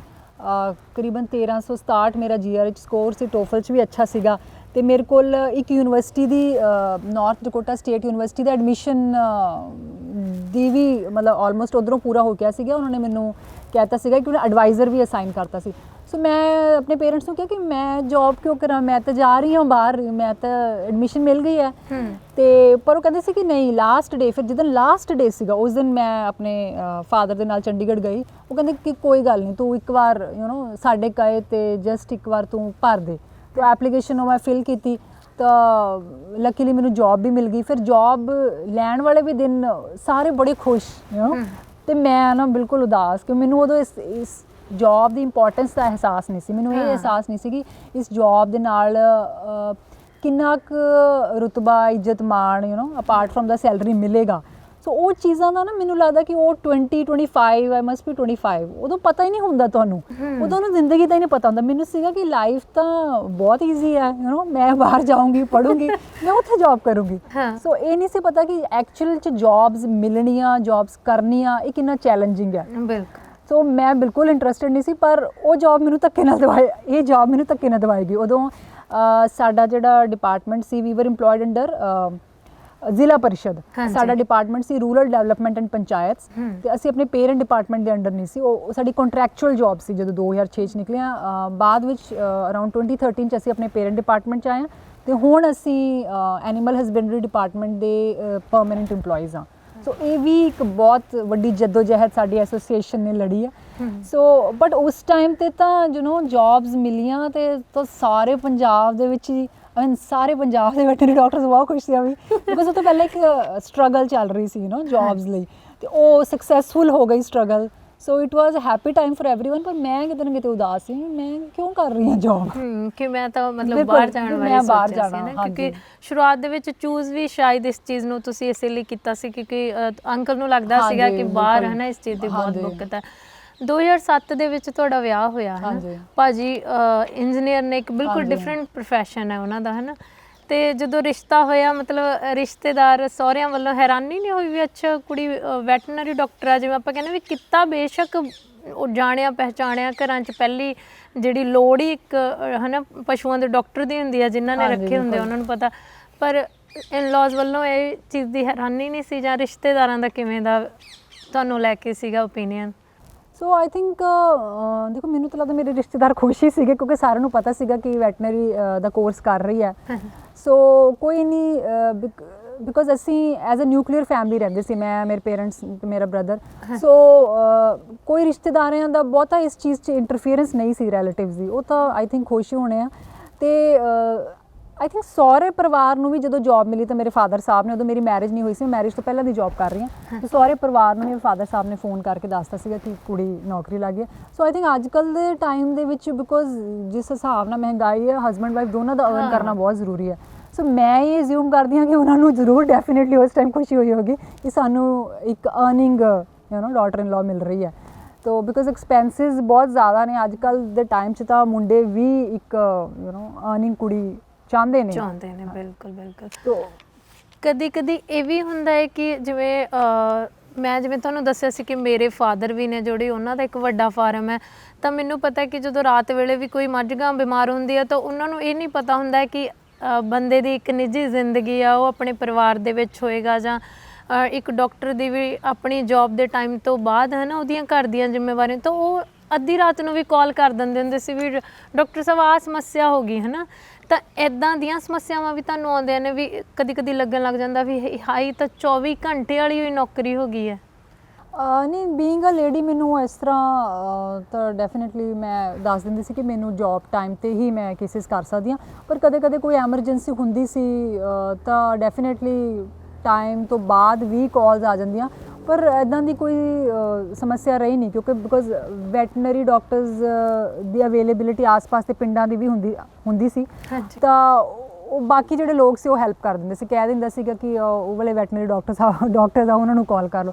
ਸੋ ਨਹੀਂ, ਇੱਦਾਂ ਦੀ ਕਦੇ ਕੋਈ ਪ੍ਰੋਬਲਮ ਮੈਂ ਫੇਸ ਨਹੀਂ ਕੀਤੀ। ਹਾਂਜੀ, ਹੁਣ ਜਿਵੇਂ ਆਪਾਂ ਪਹਿਲਾਂ ਹੀ ਗੱਲ ਕਰ ਰਹੇ ਸੀ ਕਿ ਹੁਣ ਪਹਿਲਾਂ ਹੁੰਦਾ ਸੀ ਕਿ ਇਕੱਲੇ ਲੋੜਵੰਦ ਪਸ਼ੂ ਆਪਾਂ ਰੱਖਦੇ ਹੁੰਦੇ ਸੀ, ਹੈ ਨਾ, ਜਿਹਦੇ 'ਚ ਤੁਹਾਡੇ ਕੋਲੇ ਮੱਝਾਂ ਹੋ ਗਈਆਂ, ਗਾਵਾਂ ਹੋ ਗਈਆਂ, ਘੋੜੇ ਹੋ ਗਏ। ਹੁਣ ਮਤਲਬ ਪੈਟ ਐਨੀਮਲਸ ਦਾ ਬਹੁਤ ਜ਼ਿਆਦਾ ਕਰੇਜ਼ ਆ ਜਿਹੜਾ ਲੋਕਾਂ ਨੂੰ ਵੱਧ ਗਿਆ। ਸ਼ਹਿਰਾਂ 'ਚ ਲੋਕ ਬਹੁਤ ਮਹਿੰਗੇ ਕੁੱਤੇ ਰੱਖਦੇ ਆ, ਇਹਨਾਂ ਦੇ ਇਲਾਜ ਲਈ ਵੀ ਜਿਹੜੀ ਸਭ ਤੋਂ ਪਹਿਲੀ ਪਹੁੰਚ ਤੁਸੀਂ ਹੀ ਹੁੰਦੇ ਹੋ, ਹੈ ਨਾ।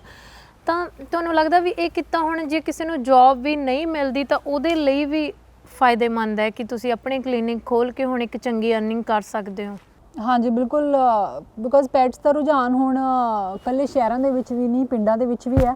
ਸੋ ਜੇ ਤੁਹਾਡੇ ਕੋਲ ਗਵਰਨਮੈਂਟ ਜੌਬ ਨਹੀਂ ਵੀ ਹੈਗੀ ਆ, ਕਿਸੇ ਕਿਸਮ ਦੀ ਜੌਬ ਨਹੀਂ ਹੈਗੀ, ਤਾਂ ਤੁਸੀਂ ਆਪਣਾ ਪ੍ਰਾਈਵੇਟ ਕਲੀਨਿਕ ਖੋਲ੍ਹ ਸਕਦੇ ਹੋ। ਤਾਂ ਆਈ ਮੀਨ ਇਟ ਇਜ਼ ਗੁੱਡ ਇਨਫ, ਵਧੀਆ ਹੈ ਪ੍ਰੋਫੈਸ਼ਨ।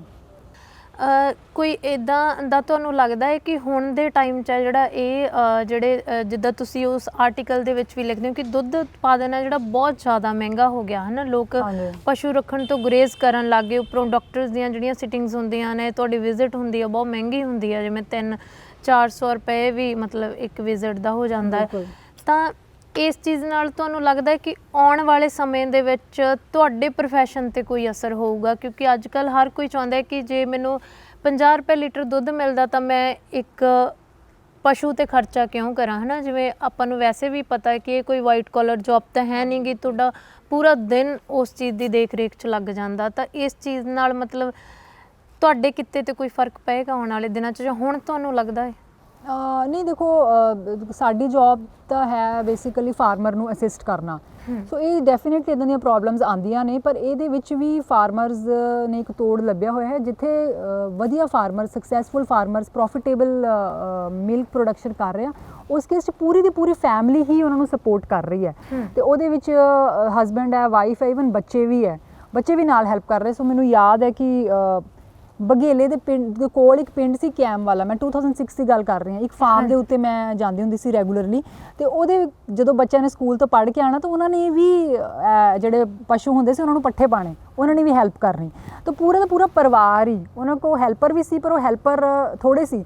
ਅਤੇ ਜਿਨ੍ਹਾਂ ਫਾਰਮਸ 'ਤੇ ਜਿਹੜੇ ਫਾਰਮਰਸ ਕੰਪਲੀਟਲੀ ਡਿਪੈਂਡੈਂਟ ਨੇ ਔਨ ਆਊਟਸਾਈਡ ਹੈਲਪ, ਉਹ ਡੈਫੀਨੇਟਲੀ ਉਹ ਹੈਲਪ ਨੇ ਜਿਹੜਾ ਉਹ 'ਚ ਪੈਸੇ ਵੀ ਲੈਣੇ, ਹੈ ਨਾ। ਉਹ ਉਸ ਕੇਸ ਵਿੱਚ ਪਸ਼ੂਆਂ ਦੀ ਨਾ ਤਾਂ ਸੰਭਾਲ ਚੰਗੀ ਤਰ੍ਹਾਂ ਹੁੰਦੀ ਹੈ, ਅਤੇ ਉਸ ਕੇਸ ਦੇ ਵਿੱਚ ਇਹ ਤੁਹਾਨੂੰ ਮਹਿੰਗਾ ਵੀ ਪੈਂਦਾ। ਪਲੱਸ ਸੈਕਿੰਡਲੀ ਕਿ ਜਿਹੜੇ ਵੱਡੇ ਫਾਰਮਰਸ ਨੇ, ਜਾਂ ਜੇ ਫਾਰਮ ਤੁਸੀਂ ਪਸ਼ੂ ਰੱਖਦੇ ਹੋ, ਤੁਹਾਡੇ ਕੋਲ ਆਪਣੇ ਪੱਠਿਆਂ ਦਾ ਪ੍ਰਬੰਧ ਹੋਣਾ ਬਹੁਤ ਜ਼ਰੂਰੀ ਹੈ। ਤੁਹਾਡੇ ਕੋਲ ਥੋੜ੍ਹਾ ਜਿਹਾ ਪੋਰਸ਼ਨ ਆਪਣੇ ਖੇਤ ਦਾ ਜਿਹਦੇ ਤੁਸੀਂ ਆਪਣੇ ਪੱਠੇ ਬੀਜੋ, ਕਿਉਂਕਿ ਜਦੋਂ ਤੁਸੀਂ ਉਹ ਪਰਚੇਜ਼ ਕਰਦੇ ਹੋ ਇਹ ਐਡੀਸ਼ਨਲ ਕਾਸਟ ਹੈ।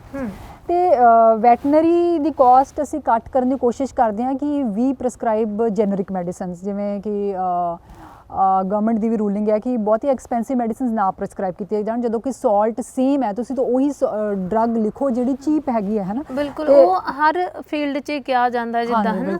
ਆਪਾਂ ਐਲੋਪੈਥੀ ਦੇ ਜਦੋਂ ਵੀ ਲੋਕ ਕਹਿੰਦੇ ਆ ਕਿ ਇਲਾਜ ਬਹੁਤ ਮਹਿੰਗਾ ਹੋ ਗਿਆ, ਤਾਂ ਇਹੀ ਕਿਹਾ ਜਾਂਦਾ ਕਿ ਜੈਨਰਿਕ ਜਿਹੜੀ ਮੈਡੀਸਨ ਆ ਉਹ ਪ੍ਰੈਸਕ੍ਰਾਈਬ ਕੀਤੀ ਜਾਵੇ। ਹਾਂਜੀ, ਬਸ਼ਰਤੇ ਜਿਹੜੀ ਮੈਡੀਸਨ ਯੂਜ਼ ਹੋ ਰਹੀ ਹੈ ਉਹ ਵਧੀਆ ਕੁਆਲਿਟੀ ਦੀ ਹੈ ਨਾ। ਤਾਂ ਸਾਨੂੰ ਤਾਂ ਬਿਕੋਜ਼ ਅਸੀਂ ਜਦੋਂ ਯੂਜ਼ ਕਰਦੇ ਸਾਨੂੰ ਰਿਜ਼ਲਟਸ ਦਾ ਪਤਾ ਲੱਗ ਜਾਂਦਾ। ਸੋ ਇਸ ਤਰ੍ਹਾਂ ਅਸੀਂ ਫਾਰਮਰ ਦੀ ਜਿਹੜੀ ਕਾਸਟ ਆਫ ਟਰੀਟਮੈਂਟ ਹੈ ਉਹਨੂੰ ਥੱਲੇ ਲੈ ਆਉਂਦੇ ਹਾਂ ਕਾਫੀ ਹੱਦ ਤੱਕ। ਅਤੇ ਇਸ ਤੋਂ ਇਲਾਵਾ ਮੈਨੂੰ ਲੱਗਦਾ ਹੈ ਕਿ ਅਸੀਂ ਸਿਰਫ treatment is just a part. ਉਸ ਤੋਂ ਇਲਾਵਾ ਜਿਹੜਾ ਹੈਗਾ ਨਾ, ਗਵਰਨਮੈਂਟ ਦੀਆਂ ਬਹੁਤ ਸਾਰੀਆਂ ਸਕੀਮਸ ਹੁੰਦੀਆਂ ਨੇ ਜਿਨ੍ਹਾਂ ਨੂੰ ਅਸੀਂ ਫਾਰਮਰਸ ਤੱਕ ਪਹੁੰਚਾਉਂਦੇ ਹਾਂ। ਅਸੀਂ ਕੈਂਪਸ ਲਗਾਉਂਦੇ ਹਾਂ, ਗ੍ਰਾਸ ਰੂਟ ਲੈਵਲ ਕੈਂਪਸ, ਅਤੇ ਜਿਹਦੇ ਵਿੱਚ ਫਾਰਮਰਸ ਨੂੰ ਅਸੀਂ ਜਿਹੜੇ ਬੇਸਿਕ ਹਾਈਜੀਨ ਮੈਜਰਸ ਆ, ਛੋਟੀਆਂ ਗੱਲਾਂ ਦੱਸਦੇ ਹਾਂ। ਅਤੇ ਉਸ ਤੋਂ ਇਲਾਵਾ ਜਿਵੇਂ ਹੁਣ ਵੈਕਸੀਨੇਸ਼ਨ ਦਾ ਕੰਮ ਹੈ, ਇਹ ਬਹੁਤ ਵੱਡਾ ਕੰਮ ਹੈ ਸਾਡਾ। It's a very prime duty. FMD ਅਤੇ HS ਦੀ, ਗਲ ਘੁੱਟ ਦੀ ਬਿਮਾਰੀ ਅਤੇ ਮੂੰਹ ਖੁਰ ਦੀ ਬਿਮਾਰੀ ਦੀ ਜਿਹੜੀ ਵੈਕਸੀਨੇਸ਼ਨ ਹੈ। ਉਸ ਤੋਂ ਇਲਾਵਾ ਬਰੂਸੈਲੋਸਿਸ ਹੈ, ਬਲੈਕ ਕੁਆਟਰ ਹੈ, ਪਰ ਮੇਨਲੀ FMD ਅਤੇ HS ਦੋ ਇੱਦਾਂ ਦੀਆਂ ਬਿਮਾਰੀਆਂ ਜਿਹਦੇ ਨਾਲ ਬਹੁਤ ਜ਼ਿਆਦਾ ਐਨੀਮਲਸ ਦੀ ਮੌਤ ਹੁੰਦੀ ਹੈ। FMD ਦੇ ਵਿੱਚ ਦੁੱਧ ਦਾ ਬਿਲਕੁਲ ਘਟਾ ਜਾਂਦਾ ਹੈ ਪਸ਼ੂ, ਅਤੇ HS 'ਚ ਮੌਤ ਹੁੰਦੀ ਹੈ। ਸੋ ਇਹਨਾਂ ਦੋ ਬਿਮਾਰੀਆਂ ਦੇ ਬਚਾਅ ਦੇ ਲਈ ਅਸੀਂ ਪੂਰੇ, ਜਿਵੇਂ ਮੇਰੇ ਕੋਲ 8 ਪਿੰਡ ਨੇ। ਇਹਨਾਂ ਨੂੰ ਜੇ ਆਪਾਂ ਸਿੰਪਲ ਭਾਸ਼ਾ 'ਚ ਕਹੀਏ ਤਾਂ ਇਹ ਮਤਲਬ ਜਿਵੇਂ ਤੁਸੀਂ ਹੁਣ ਮੈਡੀਕਲ ਲੈਂਗੁਏਜ 'ਚ ਦੱਸ ਰਹੇ ਹੋ, ਹੈ ਨਾ, ਇਹਨਾਂ ਨੂੰ ਤਾਂ ਸਾਦੀ ਭਾਸ਼ਾ 'ਚ ਪਿੰਡਾਂ ਦੇ ਲੋਕ ਇਹਨਾਂ ਬਿਮਾਰੀਆਂ ਨੂੰ ਵੈਸੇ ਕੀ ਕਹਿੰਦੇ? ਮੂੰਹ ਖੁਰ ਦੀ ਬਿਮਾਰੀ ਅਤੇ ਗਲ ਘੋਟੂ ਦੀ ਬਿਮਾਰੀ। ਅਤੇ ਇਹਨਾਂ ਦੀ ਜਿਹੜੀ ਵੈਕਸੀਨੇਸ਼ਨ ਹੈ, ਜਿਵੇਂ ਮੇਰੇ ਕੋਲ 8 ਪਿੰਡ ਹੈ, ਉਹਨਾਂ ਸਾਰੇ ਪਿੰਡ ਦਾ ਇੱਕ ਐਨੀਮਲ ਮੇਰੀ ਵੈਕਸੀਨੇਟ ਕਰਨਾ ਮੇਰੀ ਡਿਊਟੀ ਹੈ। ਸੋ ਜੇ ਇਨ ਕੇਸ ਕੋਈ ਆਊਟਬ੍ਰੇਕ ਦਾ ਕੇਸ ਹੁੰਦਾ ਤਾਂ ਉਹ ਮੇਰੀ ਰਿਸਪੌਂਸਿਬਿਲਿਟੀ ਹੈ। ਅਤੇ ਇਸ ਤੋਂ ਇਲਾਵਾ ਜਿਹੜਾ ਹੁਣ ਸਾਡੇ ਕੋਲ ਪ੍ਰੋਜੈਕਟ ਚੱਲ ਰਿਹਾ ਹੈ ਉਹ ਹੈ, ਸੈਂਟਰ ਨੇ ਉਹਨਾਂ ਦੀ ਟੈਗਿੰਗ ਦਾ ਕੰਮ, ਜਿਹੜਾ ਇੱਕ ਐਨੀਮਲ, ਜਿਵੇਂ ਸਾਡਾ ਹਰ ਬੰਦੇ ਦਾ ਆਪਣਾ ਆਧਾਰ ਨੰਬਰ ਹੈ, ਆਧਾਰ ਕਾਰਡ ਹੈ, ਉਸੇ ਤਰ੍ਹਾਂ ਉਸੇ ਤਰਜ਼ 'ਤੇ ਇੱਕ ਯੂਨੀਕ ਆਈਡੈਂਟੀਫਿਕੇਸ਼ਨ ਨੰਬਰ ਜਿਹੜਾ ਹਰ ਐਨੀਮਲ ਨੂੰ ਸਰਕਾਰ ਪ੍ਰੋਵਾਈਡ ਕਰ ਰਹੀ ਹੈ, ਉਹ ਟੈਗਸ ਅਸੀਂ ਲਗਾ ਰਹੇ ਹਾਂ। ਸੋ ਟਰੀਟਮੈਂਟ ਸਾਡੀ ਜੌਬ ਦਾ ਇੱਕ ਪਾਰਟ ਹੈਗਾ। ਤਾਂ ਉਸ ਤੋਂ ਇਲਾਵਾ ਜਿਹੜੇ ਪ੍ਰੋਜੈਕਟਸ ਹੈਗੇ ਨੇ ਪੰਜਾਬ ਦੇ ਸੈਂਟਰ ਦੇ, ਉਹਨਾਂ ਨੂੰ ਲਿਆਉਣਾ ਇਨ ਪ੍ਰੋਸੈਸ ਉਹ ਵੀ ਸਾਡੀ ਜ਼ਿੰਮੇਵਾਰੀ ਹੈ, ਪਲੱਸ ਵੈਕਸੀਨੇਸ਼ਨ। ਸੋ ਜਿਹੜੀਆਂ ਜੌਬ ਰਿਸਪੌਂਸਿਬਿਲਟੀਜ਼ ਆ ਉਹ ਬਹੁਤ ਜ਼ਿਆਦਾ ਨੇ, ਅਤੇ ਐਨੀਮਲਸ ਦਾ ਜਿਹੜਾ ਕਾਊਂਟ ਹੈਗਾ ਉਹ ਡੈਫੀਨੇਟਲੀ ਵੱਧਦਾ ਘਟਦਾ ਰਹਿੰਦਾ। ਜਿਹੜੇ ਫਾਰਮਰਸ ਨੂੰ ਲੱਗਦਾ ਕਿ ਡੇਅਰੀ ਪ੍ਰੋਫਿਟੇਬਲ ਨਹੀਂ ਹੈ ਉਹ ਵੇਚ ਦਿੰਦੇ ਆਪਣੇ ਐਨੀਮਲਸ, ਪਰ ਕੁਝ ਇੱਦਾਂ ਦੇ ਵੀ ਅਗਲੇ ਸਾਲ ਕੁਝ ਇੱਦਾਂ ਦੇ ਫਾਰਮਰਸ ਵੀ ਆ ਜਾਂਦੇ ਨੇ ਜਿਹੜੇ ਨਵਾਂ ਡੇਅਰੀ ਫਾਰਮ ਖੋਲ੍ਹ ਲੈਂਦੇ, ਜਿਨ੍ਹਾਂ ਨੂੰ ਲੱਗਦਾ ਕਿ ਨਹੀਂ, ਜਿਹੜੇ ਜ਼ਿਆਦਾ ਉਹਦੇ ਵੱਲ ਧਿਆਨ ਦਿੰਦੇ ਆ, ਜਿਹੜੇ ਜ਼ਿਆਦਾ ਇਨੋਵੇਟਿਵ ਹੈ, ਜਿਹੜੇ ਜ਼ਿਆਦਾ ਅਗਾਂਹ ਵਧੂ ਫਾਰਮਰਸ ਆ। ਇੱਕ ਪ੍ਰੋਗਰੈਸਿਵ ਡੇਅਰੀ ਫਾਰਮਰਸ ਐਸੋਸੀਏਸ਼ਨ ਹੈ ਪੰਜਾਬ ਦੀ, ਸੋ ਉਹ ਕੁਛ ਨਾ ਕੁਛ ਚੇਂਜ ਲਿਆਉਂਦੇ ਨੇ ਤਾਂ ਕਿ ਇਸ ਕਿੱਤੇ ਨੂੰ ਪ੍ਰੋਫਿਟੇਬਲ ਬਣਾਈਏ। ਸੋ ਇਸ ਤਰ੍ਹਾਂ ਕਾਊਂਟ ਜਿਹੜਾ ਵੱਧਦਾ ਘਟਦਾ ਰਹਿੰਦਾ। ਸੋ ਸਾਡੀ ਜੌਬ ਤਾਂ ਤੁਹਾਨੂੰ ਦੱਸਿਆ ਕਿ ਮਲਟੀਪਲ ਰਿਸਪੌਂਸਿਬਿਲਟੀਜ਼ ਹੈ, ਇਸ ਚੀਜ਼ ਦਾ ਕੋਈ ਫਰਕ ਨਹੀਂ ਪੈਂਦਾ।